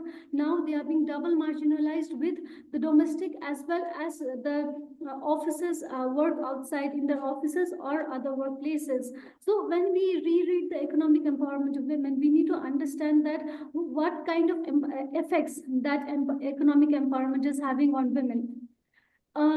When we try to understand the state in the trajectory of empowerment of women, I'm referring to Batliwala, where she acknowledges that legislation is initiated, debated, passed, and enacted by reform-minded, privileged ruling elites having questionable assumptions like law is equally implemented and accessible and benefits all without political, social, and economic bias. But she also now believes that since there are so many social movements on legal forums where when any legislation is initiated, it is also consulted with the affecting parties. So and she herself, being a member of Mahila Samikha in Karnataka, was a part of designing a program for women's education in the new education policy of 1986. So now when we see legislation is not only made by the elites, but it is also seeing the inclusion of other sections of the society through various means, maybe through directly participating in suggesting the government, or through filing various PILs and various lawyers who have been continuously scrutinizing this process. The role of state in the empowerment of women, experience of sales girls in Sikkim. Here I have highlighted firstly and the international spaces, what are the positions of women in the international space. There, of course, the situation has been very deplorable. Second, I have also highlighted the situation of women in India, where around only 10% of working women in India are in the organized sector, and 90% of them are in unorganized sector, which puts them in a high risk. Then coming to Sikkim, I've highlighted that the sex ratio of Sikkim is 111.2 for males per 100 females, and the literacy is very much closer to actually higher than the nationals, even for women. And women in Sikkim are employed more than 50%. But we must understand that most of them are in the unorganized sector, because if you look into the economy of Sikkim, it's mostly dependent on tourism. So women are mostly employed in unorganized sector through all this having small shops and other things. Since the empowerment of women secures a space for them in public domain, which has enabled their empowerment, but the struggle have been very different than men. So women as sale girls, we see that it is in the semi-skilled work. So through this, I have analyzed various policies and programs. To understand that, I have also employed the qualitative research method with in-depth interview was conducted with a survey schedule. Sample type was purposive sampling with 20 participants from 5 prominent outlets. And the image I'm showing is the main hub. It is called NG-Mark in the Gangtok city, the capital of Sikkim. The general profile of respondents, if you see the age, the respondents were from 22 to 32. I would like to ask, what is your sample size? Ma'am, it was 20 participants, ma'am. Okay. Ma'am, but I would like to ask a question here. Although she has defined her sample size, what were your main research objectives and what were your findings, if you could come to that, like based on the objectives that you have or your research questions? Yes. Actually, I'm coming to that only. These are my major findings, where I have seen that the women who were But research questions first. Research questions first, please. Okay, sir. Actually, the research questions were mostly on the effects of the policies and programs by the government or on the sales girls first, and second one is that their effects on themselves. So, if we see that from the age group of 22 to 25, the women who were employed as sales girls were mostly they mostly spend their income on their personal things, and they mostly invested in gold and savings bank accounts. Whereas the women I would like to add here, Monica, is this related to your PhD? No, ma'am. No, ma'am. Okay, because 20 sample size is very less for any study. So UGC norm is also minimum of 50 sample size. So I did it only. Well, if you look into the population of Gangtok and the retail outlets over here, because I was doing in the prominent retail outlets, there are not many, ma'am, in Gangtok. Firstly, and I did it only for this paper, and I did the in-depth interview, ma'am. So for one person only, it was taking me 1 day. So that's why, like, for me, 20 participants were also like taking very much time, ma'am. Because it was the concluding part, like what is your analysis and observations? Yes, ma'am. So the women from 25 to 32 were mostly married, and they mostly spend their income on the expenses of the family. Even if you look into the education, those who were educated, and it ranges from +2 to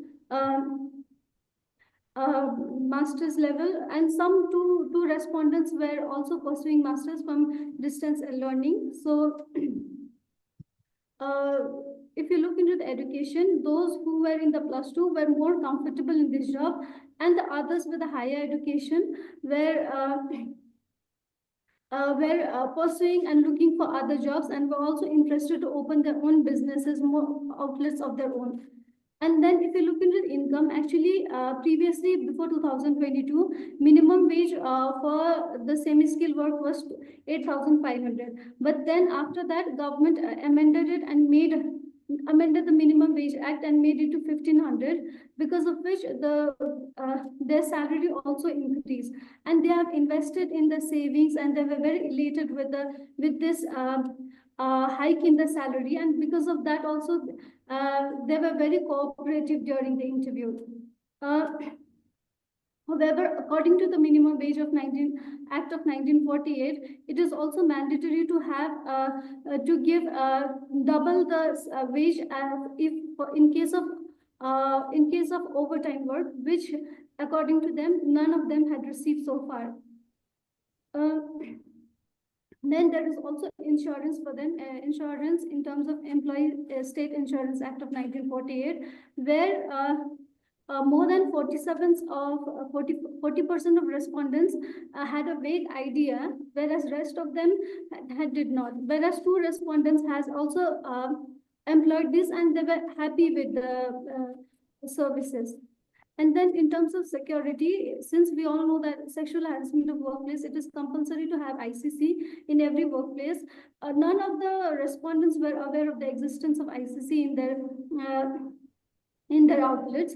However, there was only one respondent who was aware of it, and then the only reason she was aware of it is also because she was also made the part of the team. However, none of the respondents have experienced any, existence of any sexual harassment. However, there is no separate washrooms or separate resting room for women in these outlets. Also, according to Commercial Establishment Act of 1983, it is only allowed for women to work till 7 p.m. in Sikkim, but and later on it was amended that if they work overtime, it is the responsibility of the employers to give them the transportation. However, even when women were working after 7 p.m., none of them had received the transportation facility from the employer. When we see the difficulties and differences, the women in sales, since they are working for 8 hours a day and 6 days a week, they were also 6 days a week. It was a very tiresome job for them, with a very minimum 1 hour of a break in between. One of the respondents who has worked in the bigger cities who has worked in the same position said that they used to get extra money for lunch and also other facilities which they did not receive over here in Gangtok. However, the women, after being employed as a sales girls, has said to have increase in self-confidence as they have to deal with customers every day in business. And since they have been contributing to the family's income and then they are also taking up their own expenses, they said also to have experience having some kind of voice in the decisions of the family. Also, they have also experienced some kind of self-confidence among them as well. Since if we look through the definitions of empowerment given by Kabir, and she has scaled empowerment in terms of resource, agency, and achievement.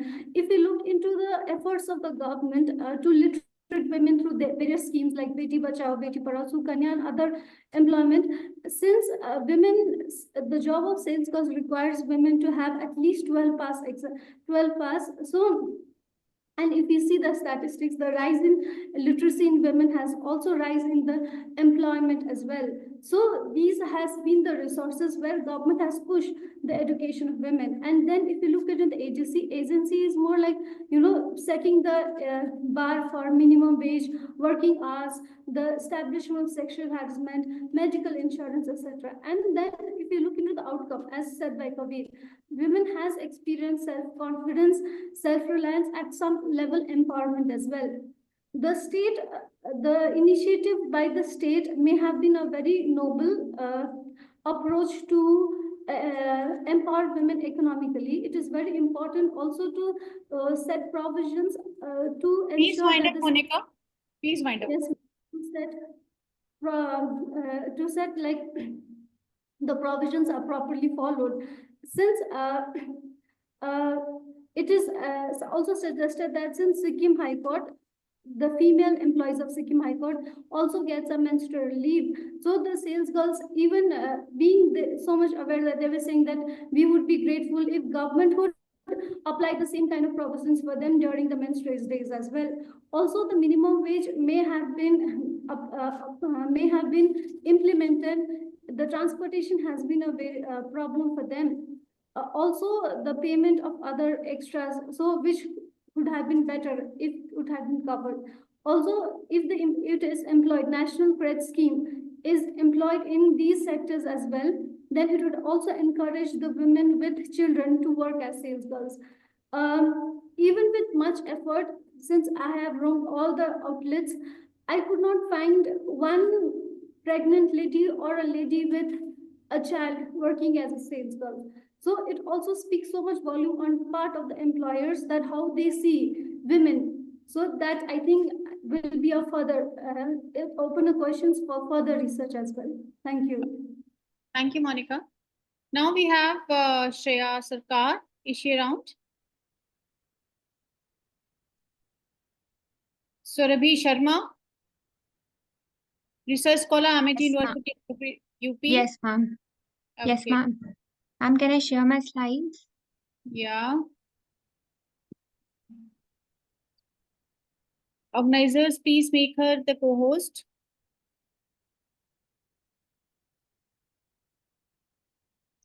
Now, please switch on your camera also while presenting. Just a moment, ma'am.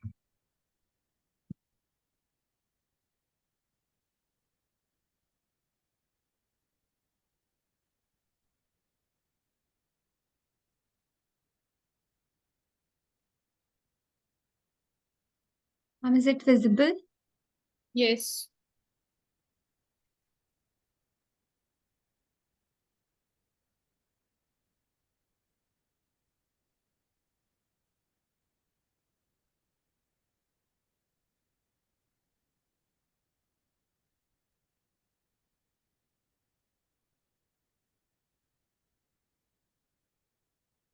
A very good evening to all of you.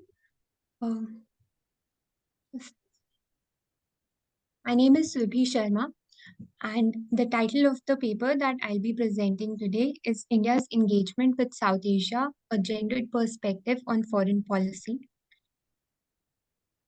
The objective of the research is to explore how gender dynamics influence diplomatic choices, trade affiliations, and regional collaboration, adding a new dimension to India's position in South Asia. The study applies qualitative analysis of diplomatic records, trade agreements, and policy statements with a gender-centric approach. I have utilized and gathered data from primary and secondary sources, including books, journals, articles, working papers, and internet sites. Now, talking about the conceptual framework, gender studies examine power imbalances and socially constructed gender differences shaped by cultural, racial, economic, and political contexts. The study that I have conducted has used feminist international relations theory, which advocates for gender equality and women's empowerment in diplomatic frameworks, challenging traditional approaches that perpetuate gender disparities. Feminist foreign policy critiques global power dynamics such as patriarchy and militarism and emphasizes gender equality as central to diplomacy.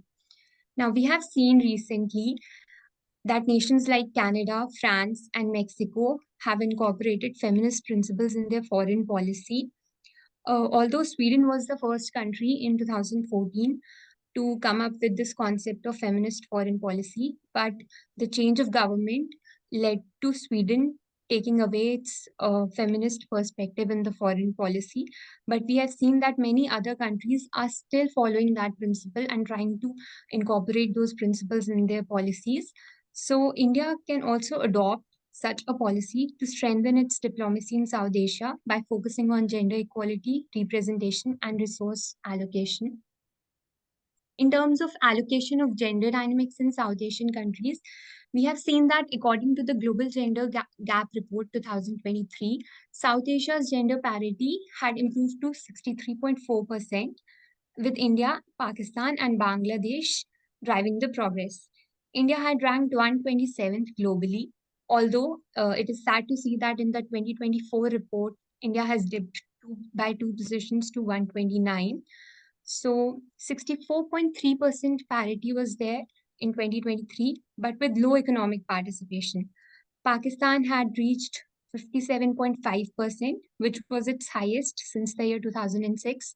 Top performance in the list were Bangladesh, Bhutan, and Sri Lanka, while Pakistan, Iran, Afghanistan were lagging behind. And according to the 2023 Women, Peace and Security Index, India ranks 128 out of 177 countries in terms of women's safety, inclusion, and justice. We see that conservative gender roles in South Asia's traditional family structures contribute to gender discrimination, with men seen as providers and women as caregivers, limiting women's job opportunities. South Asia's gender pay gap stands at 33%, which is higher than the global average, with urban women earning significantly less than the men. We've seen that women also bear a disproportionate burden of unpaid caregiving, which limits their economic opportunities. Social norms restrict women's access to economic opportunities and decision-making authority. Now, we also saw during the COVID-19 pandemic that the pandemic had exacerbated these disparities, emphasizing that there's a dire need in South Asia to improve the gender equality. While talking about India's role in promoting gender equality in South Asia, we have seen that the 2023 Global Gender Gap Report has indicated that South Asia will need 149 years to close gender gaps, with challenges in labor force participation, leadership, and digital inclusion. Social norms in the region, especially in India, limit women's economic opportunities, assets, and decision-making power. Sorry to interrupt. Can you please sum up your presentation? Sure, ma'am. Sure, ma'am. So we have seen that at the domestic level also, India has come up with initiatives like Beti Bachao, Beti Padhao, Stand Up India, and the Mahila E-Heart. And if we talk about the SARC, South Asian Association of Regional Cooperation, India has been an active player and supported SARC gender policy, gender responsive budgeting, etc.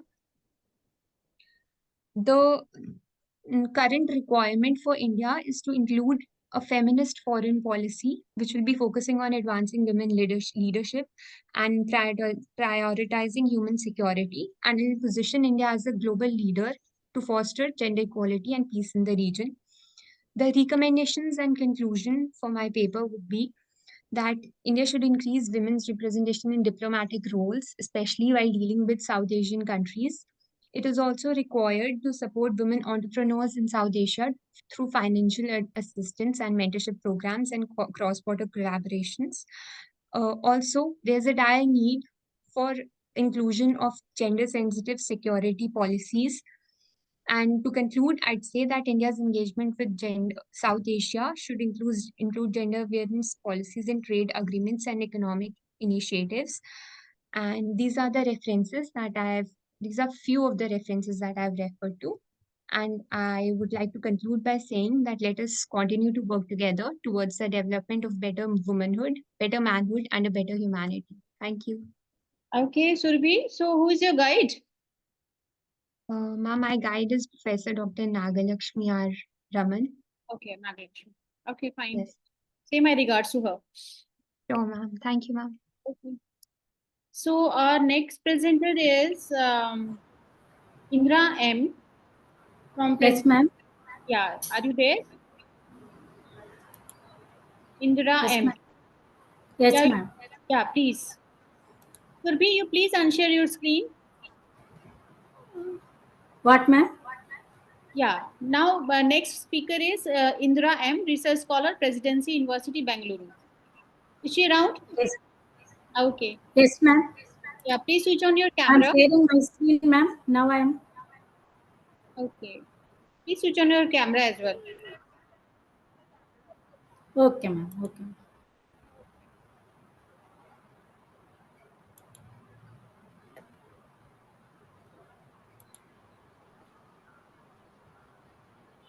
Ma'am, can you see? Ma'am? Yeah. I can see you. I can see your screen, but not your PPT. Yes. Apply. Please. Now PPT is visible, ma'am. Yes, your PPT is visible. Try to wrap it in 4 to 5 minutes. Thank you. Good afternoon, each and everyone present in this meeting. Myself, Indira M. I am a PhD scholar in Presidency University at Bangalore in Karnataka State. I am very glad and thankful for giving me an opportunity to present a paper in a IIHSG International Conference 2024 organized by IIHSG, New Delhi, India. My topic is Empowering Rural Women in Mandya District, a comparative study of financial schemes for sustainable economic development and their and their impact on livelihood. So now I am going to share on the following index. So it is includes introduction, literature review, objectives, methodology, hypothesis, result and discussions, conclusion and scope of the future work and references. So firstly, consider the introduction part. This introduction part mainly concentration on the development of rural women empowerment in economic who has faced challenges in accessing financial resources to overcome these financial schemes, roles in fostering economic independence, mainly focusing on Mandya district, Karnataka.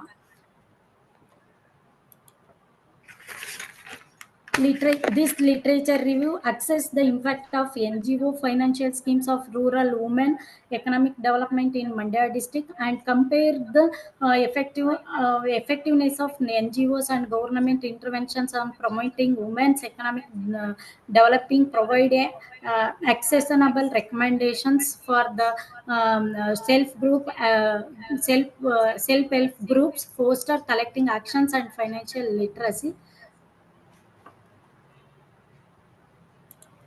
Now I am going to research objectives. These research objectives evaluate the impact of different financial schemes on the economic empowerment of the rural women. These schemes are both aspects. One is government financial schemes and non-government financial schemes are there. So some of the government schemes are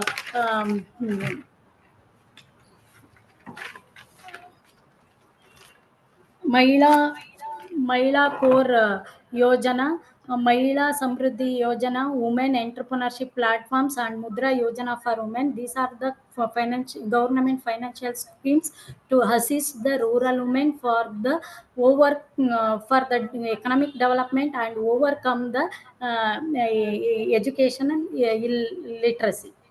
Education illiteracy and non-government financial schemes or Jnanodaya Seva Trust, Dhwani Institute of Rural Development, Vikasana in Institute of Rural and Urban Development in Mandya, Kaveri Sannidhi for Indian Culture, Gautami Foundations. These are all the some NGOs in Mandya district.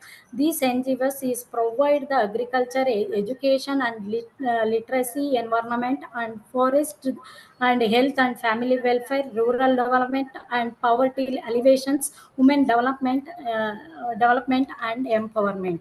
So nextly, the analyze the effectiveness of financial literacy and entrepreneurship programs and identify the strengths and weakness of the existing financial schemes and propose improvement. The methodology is the key concept of literature review is theoretical framework. It is the identify the gaps in the literature and the data collection. The primary data collections will be the primary data will be collected by the means of survey, interviews and the group discussions, and secondary data will be collected through the government reports and academic journals. This data will review and validation of the primary data collections. The data analysis are made through the qualitative and quantitative analysis. The comparative study of data collections is the target to prepare a program design, target populations, funding mechanism, outreach strategies and outcomes. Ultimately, we get the data interpretation and sentences through the trend and the relationship relevant to the research objectives. Ultimately, we recommend for the findings of this study is develop the actionable recommendations for enhancing the sustainability and scalability. Indrajit, please come to your findings. Okay, ma'am. So the hypothesis of this study is financial scheme significantly enhance the rural women economic development, financial literacy program improve the women's livelihood. Current financial schemes have gap between the needed. The key insights of the result is 70% of the respondent experienced financial independence due to the microfinance and self-help groups and increase the household income through the entrepreneurial activities. 40% of the women lack of financial literacy, limiting full utilization of resources. Finally, we have to find out the financial literacy gap and social cultural barriers and the inconsistency understanding of the financial product and terms to overcome the financial education and addressing cultural barriers are the main key. In the recommendations, ultimately the NGOs provide the vocational training to the women entrepreneurs and women with the collaboration of the government agencies and provide and the partner with the microfinance institution and banks and cooperative societies. These are all helpful to the women entrepreneur to sustainability in the economical growth of the rural women, and also they are establishment the market linkages and partnership with buyers, traders, retailers and exporters to connect the rural women.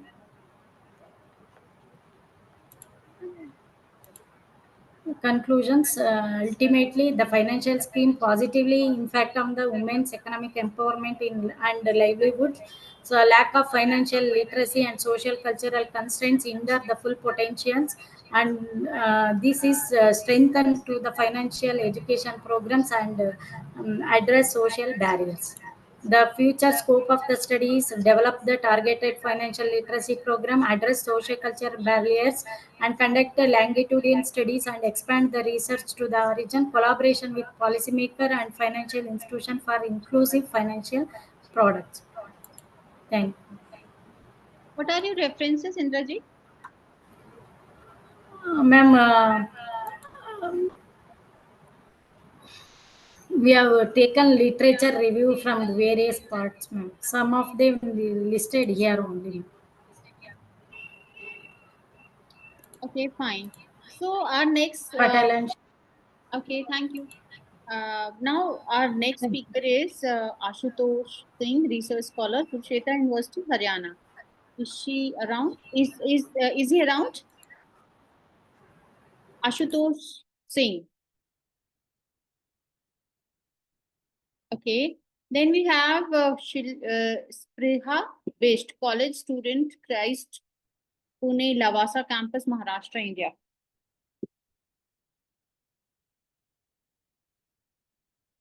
Okay, there was a message from Sukriti Srivastava for giving her time for her presentation. Is she around? She can present right now. Miss Ladli Kumari, is she around? She can present her paper in this session also. Dr. Soham, which paper you were supposed to present? Dr. Soham, are you around? Yes, I'm here. There was a paper titled At what level? Like 1, 2, 3? I actually don't remember the level. I was sent this link. It was titled Neglected Aspects in Sexology and Probable Possibility of Extinction of Human Civilization. Is it this session only? Are you sure? I think so. Because I'm not able to see your name in the list given to me.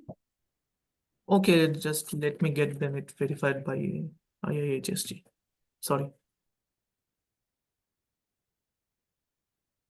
Any other person who was supposed to present earlier and the name was taken and at that time? Ma'am, he is in technical session 4.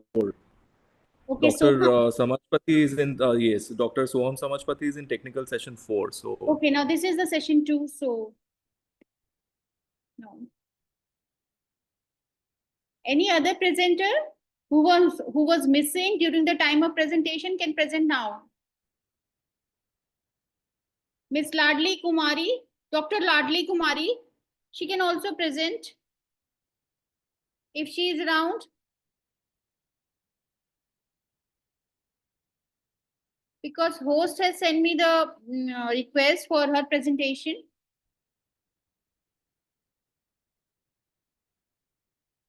Okay. So, Dr. Saha, I need your comments on today's presentations. Ma'am, have we reached the end of all the presentations? Yeah, we have Hello. Ma'am, the other Hello, participants, ma'am. none of them would be. Hello, Hello, yes. ma'am. Ma'am, Yeah. Ma'am, I am ma'am's Ipsita paper is left. Chakraborty. My serial number is 22. Ma'am, Can I 22, present now? 22. So, ma'am, she's there. 22. Yes. There is, I think there are till 21. Is there No, any? ma'am, there are 23 papers. So Yes, there are ma'am. 22, On number there is 23. Yes, yes. 23 and Okay, 22 then are my there list left, ma'am. is Yeah. not updated. Yes, you may go ahead. Sir, Dr. Saha, you please carry forward because I am not having the names after 21. Okay, ma'am. Okay, okay. So the 22nd paper that we have is Role of Hindu Religion to Secure Yes. Human and Social Security in India by Ipsita Chakraborty, ma'am, who is a state-aided college teacher at South Calcutta Girls College, West Bengal. Sir, kindly Over to you, allow ma'am. me to present my paper. Would request organizers to kindly make her co-host so that she can share her screen.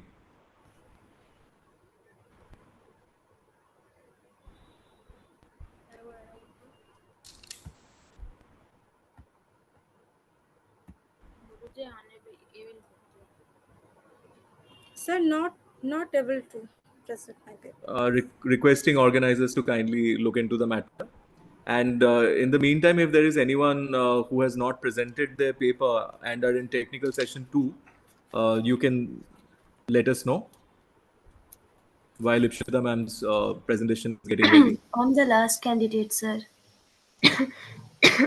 Right, yes. You are in queue. You are in queue. So if there is anyone whom we have missed out because you were not present previously, from till 21, if there is anyone present who has not presented their paper, you can present your paper after Shiva ma'am presents her paper.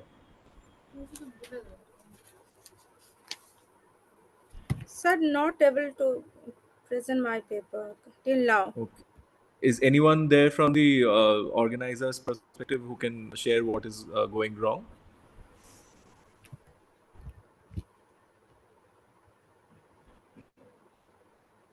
Is there anyone from the organizers team who can tell us if there is a problem with Ipshita ma'am's paper? The presentation especially. I'm just making her co-chair and then she can present. Okay, thank you. Thank you so much, ma'am. I've made her co-host. Now she can try presenting.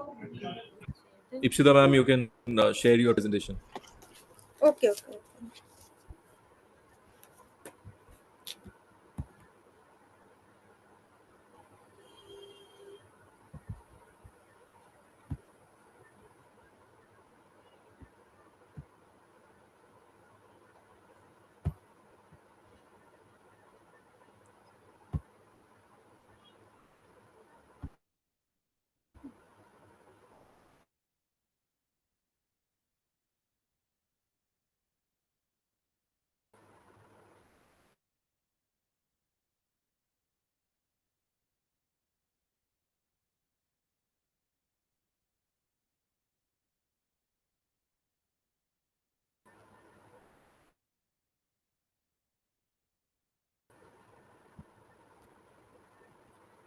My screen is showing. Hello. I mean, it's actually a black screen till now, but your screen has been shared. That we can understand. Am I audible, sir?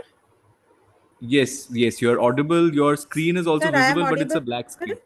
Yes, you're audible. You're audible. Can you hear us?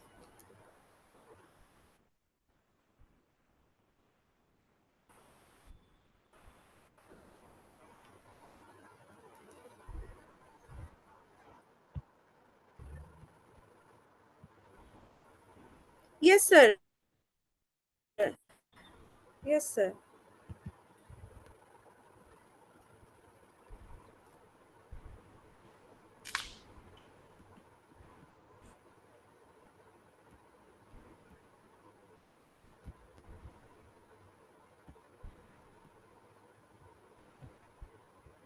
I think my screen has got shared by. I don't know what is exactly happening here. Yeah. Hello. Sir, I am trying Sir, from my I am another trying device. from my another device because I think you joined from two devices. So in the meantime, I believe that as Ipshita ma'am is getting ready with her presentation, we can continue with Shiva Sheikh ma'am, who is a PhD scholar, Jamia Millia Islamia. Global governance and safe childhood, the role of UN agencies in implementing international child protection policies. If she is ready with her presentation, we can get started with this. Yes, sir, I'm ready, but I'm little unwell, so I'll just try to wrap it as soon as possible. Okay. Will So that you be can tell fine? us your objective. Yes, you can tell us your objective, research questions, and what your So I'll findings just are, and explain. conclude. Yeah. Yeah. So, so hi everyone. My name. I'm sorry, I was just tired from the hospital, so I'm not able to speak properly.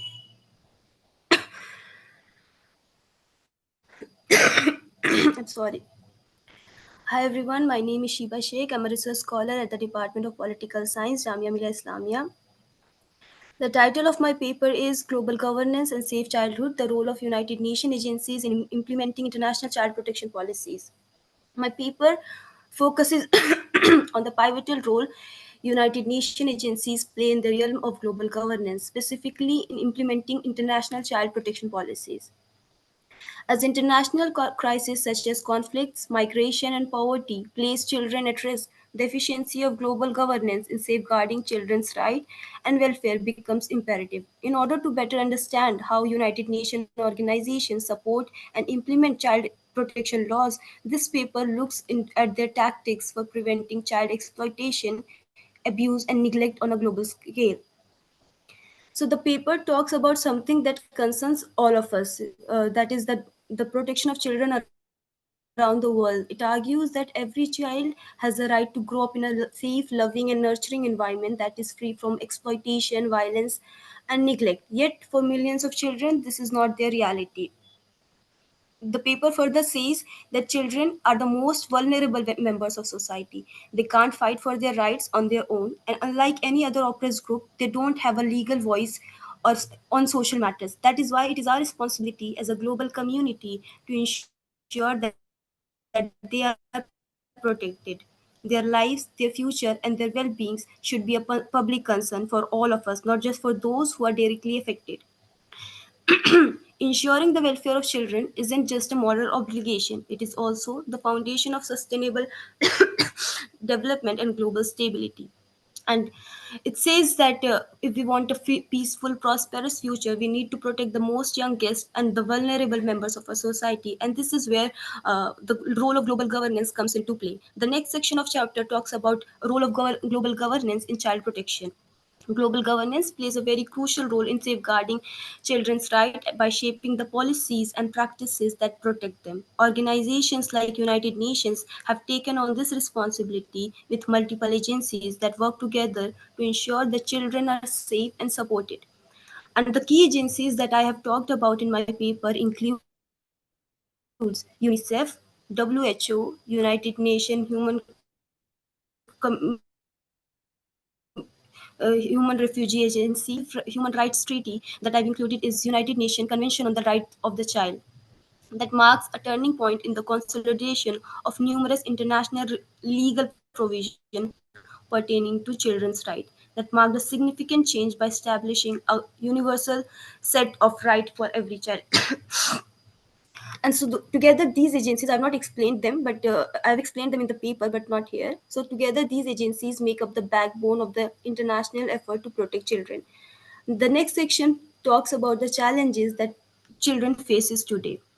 Now the paper argues that despite the effort of these organizations, the, the challenges children faces are still immense. While there have been improvements in areas like education and healthcare, children today live in a world that is increasingly uncertain. Climate change, conflict, poverty, inequality, they all pose serious threats to their future. I've taken example for children living in conflict zones, and for example, I took examples from places like Gaza and Sudan, that children over there face unimaginable hardships. They suffer not only from physical harm but also from psychological trauma. They homes, school, and communities are torn apart by violence, and that leaves them without the basic resource and care that they need to grow and thrive. And this all brings us to an important point that protecting children is not something that any one organization or country can do alone. Global cooperation is very important. It is very essential for governments, NGOs, and civil society. They all need to work hand in hand with the United Nations to ensure that children are protected no matter where they live. So to conclude, protecting the rights of children is not just a legal or political issue, it is a humanitarian one. Every child deserves a chance to grow up in a safe and supportive environment. And while the United Nations has made significant strides in these areas, the challenges children today faces today require ongoing effort and collaboration from all of us. We must continue to push for stronger international efforts to address the needs of children, especially those in most vulnerable situations, especially like conflict zones. And as members of the global community, it is our shared responsibility to ensure that the world's most vulnerable population, that is children, are given the proper care and protection that they deserve. By working together, we can help build a future where we can thrive free from violence, fear, and exploitation for our children. Thank you so much. Thank you so much. Ma'am, any observations that you have? Thank you, sir. I will Okay, tell my so things, sir. Yeah, it was a very good presentation, no doubt. And I really appreciate her presentation, willingness to present, because she was just giving her presentation from the hospital, and that is really commendable. That shows her dedication towards the work. I really appreciate that. I would like to know who is your guide? I work under Professor Muhammad Muslim Khan. Okay. Say my regards to him. Sure, ma'am. Okay, very good. and we are also hoping for your speedy recovery. In the meantime, as I can see that Sukriti ma'am has joined. So, ma'am, were you due, I believe, to present your paper? Sukriti Srivastava, Narsee Monji Institute of Management Studies, University of Mumbai. Ma'am, are you willing to present your paper now? Sukriti ma'am? Dr. Saha, I'll join you in a moment. Okay. Okay, ma'am. Okay, sure.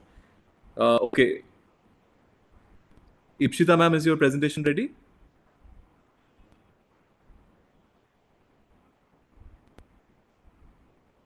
Ipshita Chakraborty ma'am? Can we get started with Ipshita Chakraborty ma'am's presentation?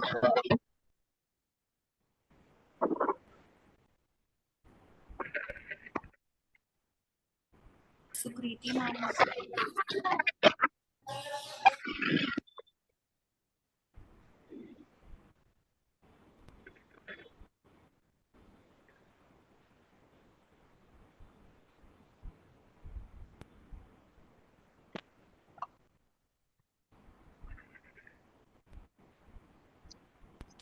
Sir, So I believe both Ipshita ma'am, can you present your paper now?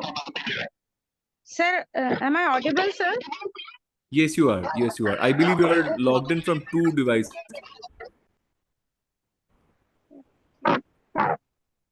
Ma'am, if it is difficult to share your screen, I would request you to maybe just stay on one of the devices and verbally present your paper by outlining the main research questions and present. I'm presenting verbally. Okay, ma'am, please do. Hello.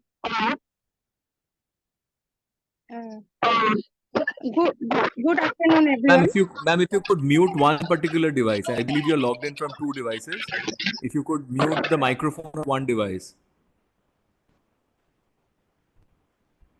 Right, ma'am. Please present. Hello. Yes, ma'am. You are audible. Please present. Okay. Good afternoon, everyone. I'm Ipshita Chakraborty. state-aided college teacher, Department of Sociology, South Calcutta Girls College. My paper title is Role of Hindu Religion to Secure Human and Social Security in India. Hinduism plays a vital role to secure human and social responsibility in India. Since ages, the principles and teaching of Hinduism provides vivid picture of brotherhood, peace, and social security among the followers. The concept of security is as old as human civilization. Human security is a human right. It refers to the security of people and communities as opposed to the security of the state. And the challenges of international community are to find ways of promoting human security as means of addressing growing range of new transactional dangers that have much more destructive impact on lives of people than conventional military threats to states. Religion, as we understand the term, implies a relationship not merely between man and man, but also between man and some higher power. Hinduism allows absolute freedom to the rational mind of man. Hinduism is extremely Catholic and liberal. This is the fundamental features of Hinduism. It pays respect to all other religions. It does not revile any other religion. It accepts and honor truth wherever it may come from and whether garb it may put on. There are considerable members of the followers of other religions in India. Human security challenges state security by stressing individual focal, referent, and object of security. Social security studies deal with security of people rather than governmental administration and national states.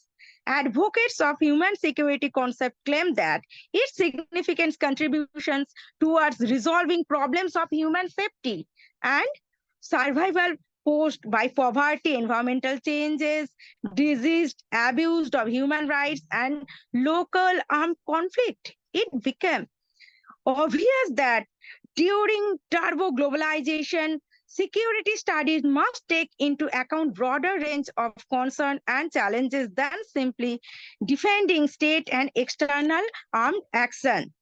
Human security deals with seven scopes of various types of political, personal, community, economic, environmental security, food security, health security. And social security is a human right which responds to universal needs for protection against like risk and social needs. It covers eventualities like sickness, disability, death, maternity, unemployment, and old age. There is two types of social security, social assistance and social insurance. And from the perspective of Hindu religion, the religion provides social security with various institutions. Through various religious organizations, priests, authority deliver their lecture, opinion about societal coercion, unity, sacrifice, worshipping, patterns, etc. For society are evident by them, societal people can survive safely, securely, and happily. In Arthashastra, Kautilya mentioned about the religious role to protect our societal problem and to overcome kinds of handicap like a king is not only an administrative supreme, but also look after the problems of his ministers and needy persons of his kingdom. In Bhagavad Gita, where has the narratives, the context of Hindu religious tradition, focusing on the Srimad Bhagavad Gita, in Hindu period, most of Hindu temples and mosques had provided free kitchen and shelter for aged, infirm, destitute, downtrodden, and other poor people. In the Arthashastra, Kautilya mentioned elucidate the multifaceted nature of national security, encompassing not only military strength, but also economic prosperity, social stability, and ideological resilience. and various religious organizations like Ramakrishna Mission. One of the important and welfareist Hindu organization is Ramakrishna Mission, established by Swami Vivekananda. His motto was to spread ideology of Sri Ramakrishna Paramhansa and to help the deprived section of society. The aims and objective of this organization is any charitable work and to provide social service during time of natural calamities like flood, cyclone, earthquake, and tsunami. The Ramakrishna Mission always stretches their helping hands for any kind of rescue work and provide food and clothing to evicted persons. And another is Bharat Sevastram Sangha. The Sangha was established by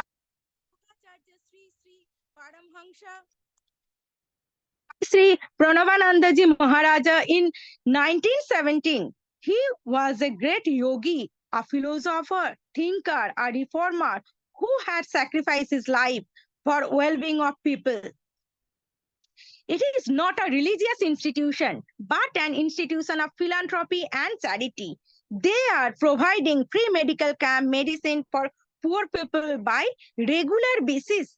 They are strong trained team member for any rescue work during time of disaster. Basically, they are brahmachari, those who are well trained to face any kind of difficulties. Major services of Bharat Srivastava Sanghas are relief work, medical services, educational services, tribal and backward class welfare, rural upliftment, etc. In my concluding part, I can say that the human security claim that it's too broad to the analytically. In the concluding part, I can say that India plays an important role in world political affairs. On the eve of Indian independence, they decide to form democratic political setup. Some foreign observers expressed their own doubts whether India would attain succession in its democratic experiment.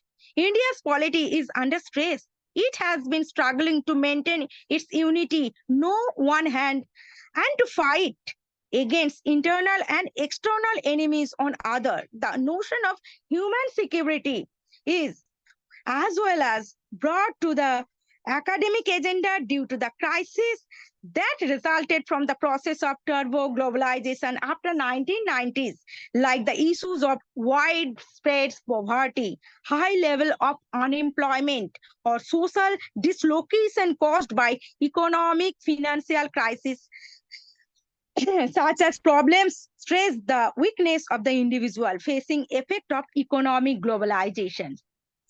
Thank you. Thank you, all the organizers, for providing me the opportunity to present my paper. Thank you. Thank you so much, ma'am. If you could tell us, you have drawn conclusions and you have given a very detailed analysis. What were your, what was the methodology that you observed and what were your references and data like? Sir, this is totally book review, and actually I'm doing the PhD on the Hindu environmental ethics in Hindu religion. I have collected so many data related to this issue, not directly, but I am facing. Okay. Thank you. Okay, ma'am. Thank you so much. Is there anyone who is pending, who has not presented their paper? We've got Sukriti Srivastava. Yes, I called out her name, but there was no response from her She's end. here now. There was Sukriti, some ma'am. technical glitch. Okay. Is she ready with her presentation? Ma'am? Sukriti, ma'am.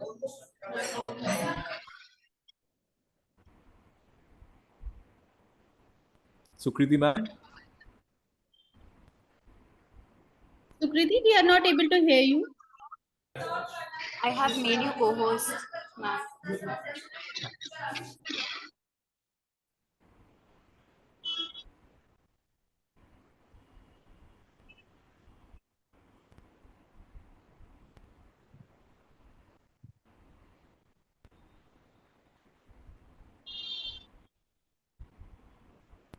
Ma'am, you're not audible. You're unmuted, but you're not audible.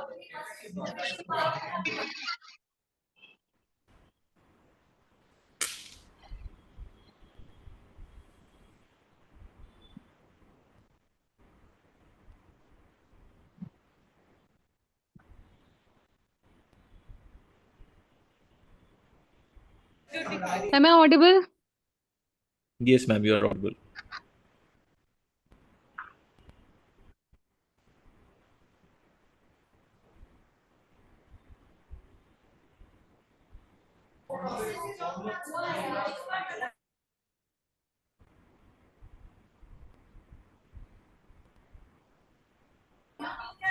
Hello, ma'am, you are audible now.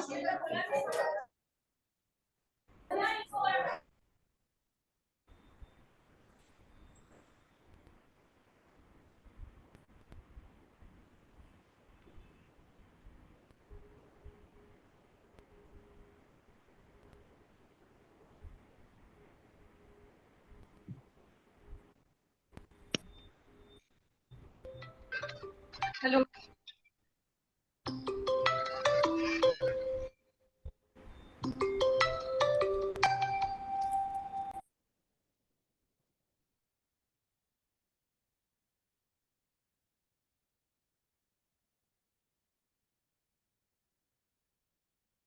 Dr. Saha, are we supposed to wait for her or we can just wind up now? With the permission of ma'am and sir, can I comment 2 lines? Yes, Yes, ma'am. Yes, ma'am. Yes, Please go ahead. Yeah. First of all, I like to congratulate all the speakers for their innovativeness. One thing I just want to say, please give stress on methodology. Some of you have already given it. The qualitative researchers in here mostly. So whether it is ethnographic research, whether it is grounded research, whether it is a constructive research, what is the difference between concept and construct, how it affects, and what is focus group discussion, and what is the book review, how the guidelines can be implemented. So what type of research, especially the grounded and ethnographic research is seen as I go through the papers, and mostly you have to do the content analysis more accurately. But very nice, innovative paper, sir. And thank you all. And thank you, ma'am and sir, for giving me this opportunity to say a few words as a co-chairperson. Thank you. Thank you, ma'am. Thank you for your presence, ma'am. Thank you so much.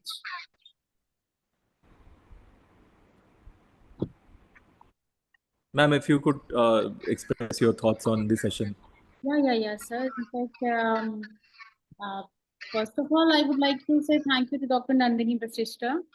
And after that, I would like to thank Professor Aurora Martin. So, because they are like, they just organize this conference every year. So I always look forward to it.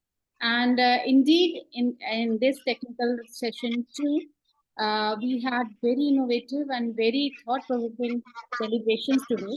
No doubt about that we talked a lot on gender security and global governance. I would like to start from Dr. Saha's comment that he was stressing on the question of existing state policies. Okay, so that is again a very important concern, and we talked about different policy options, and many of the one of the speakers was stressing upon the gender. There is a lack of gender sensitive governments. So in fact, our such sessions can give so much to the government so that we can make our policies gender sensitive.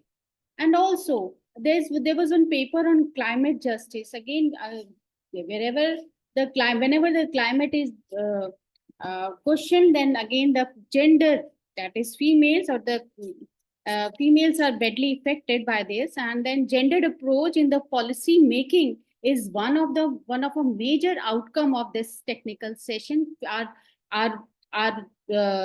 policy makers should take gendered approach in every dimension of our life.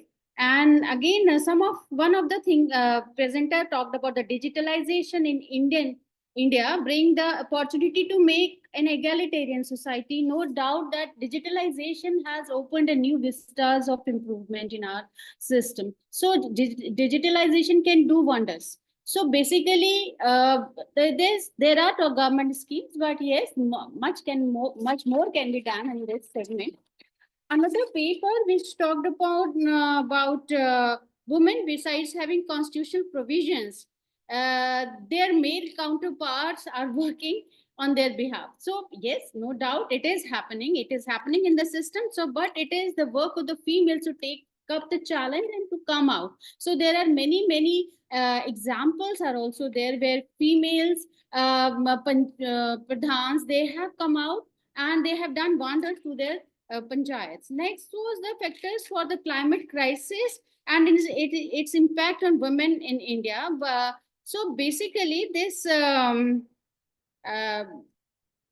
in this paper, the speaker was she was trying to just sum up that climate-related issues are taken up by the government of India in a very less quantity. So climate-related issues should be taken more by the government of India.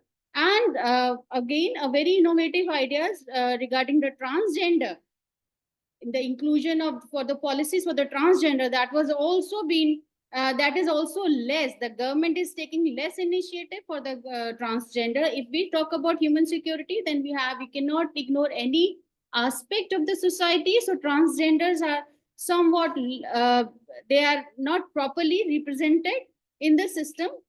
And also one presenter talked about the children. They are the most affected part of the society. Again, they should be their policy for them, and there should be zero tolerance against policy should be there for any crime against any children. So again, a good case study was there on the Sikkim sales girl, but I really would like to just advise that presenter just to have, as she has properly mentioned, that was a challenge. The number of the sample size was less, but this was a challenge for her, but really very nice case study. And then India's engagement with South Asia, a gender perspective. This really gives a way forward for future research, because this is again irony of fate that our neighbors like Pakistan, Bangladesh, they are having better gender representation. Like females are more in their politics rather than us. So we need to work on that. Okay, we are having the maximum population, so we are having the maximum women in India. So why our representation is so less? So if we compare ourselves with our neighboring countries, they are more. So we need to see certain things where we are lacking, and we need to see our approach towards that. Again, some of the presenter talked about feminist foreign policy. That was really interesting to note that now there should be a feminist approach should be implemented to the policy foreign policy making, which is quite interesting. And again, gender security and global governance is the concern of the contemporary time. And a great credit goes to Dr. Nandini Basishta for organizing such a conference where all these contemporary issues, they are being discussed, and the takeaway from the this conference and this technical session is immense. And I thank you, my co-chair, Dr. Saha and Dr. Dutta, for being a part of this session, and also to Dr. Nandini. Over to you, Dr. Saha. Thank you so much, ma'am. I would actually extend the detailed discussion that you've just had. Truly an intriguing session with so many diverse topics. And the best part is possibly that, these are all problems in our society at the current moment, the challenges that we are facing. And what made this session really interesting was how, we were going back to global perspectives, and from that we were looking at things from Indian perspective also. So we get to see at the end of the day the problem, the crisis, no matter which part of the world that you are in, I think is a problem that we need to address as a global citizen in general.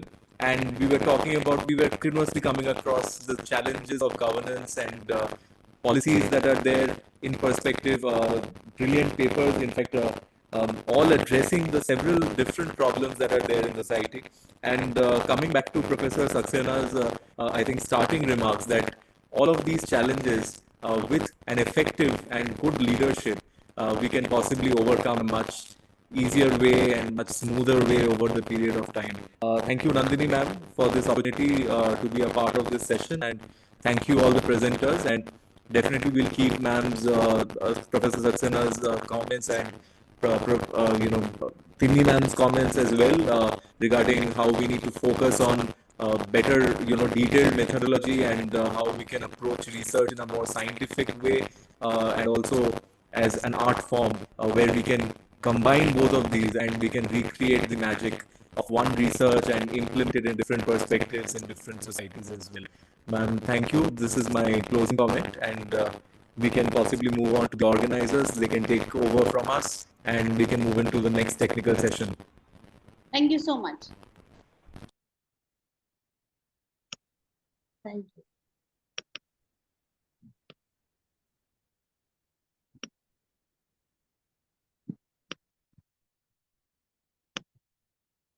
Organizers, you may close the session now, or if there is any technical session, you can move forward with that. Right.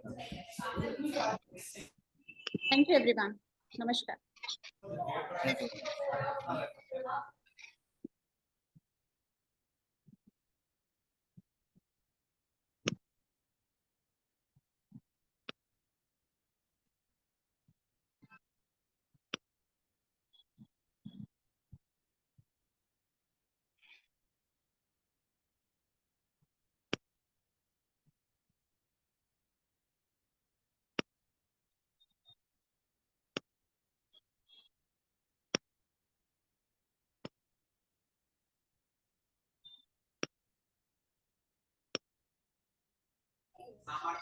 We are ending it now. Thank you so much.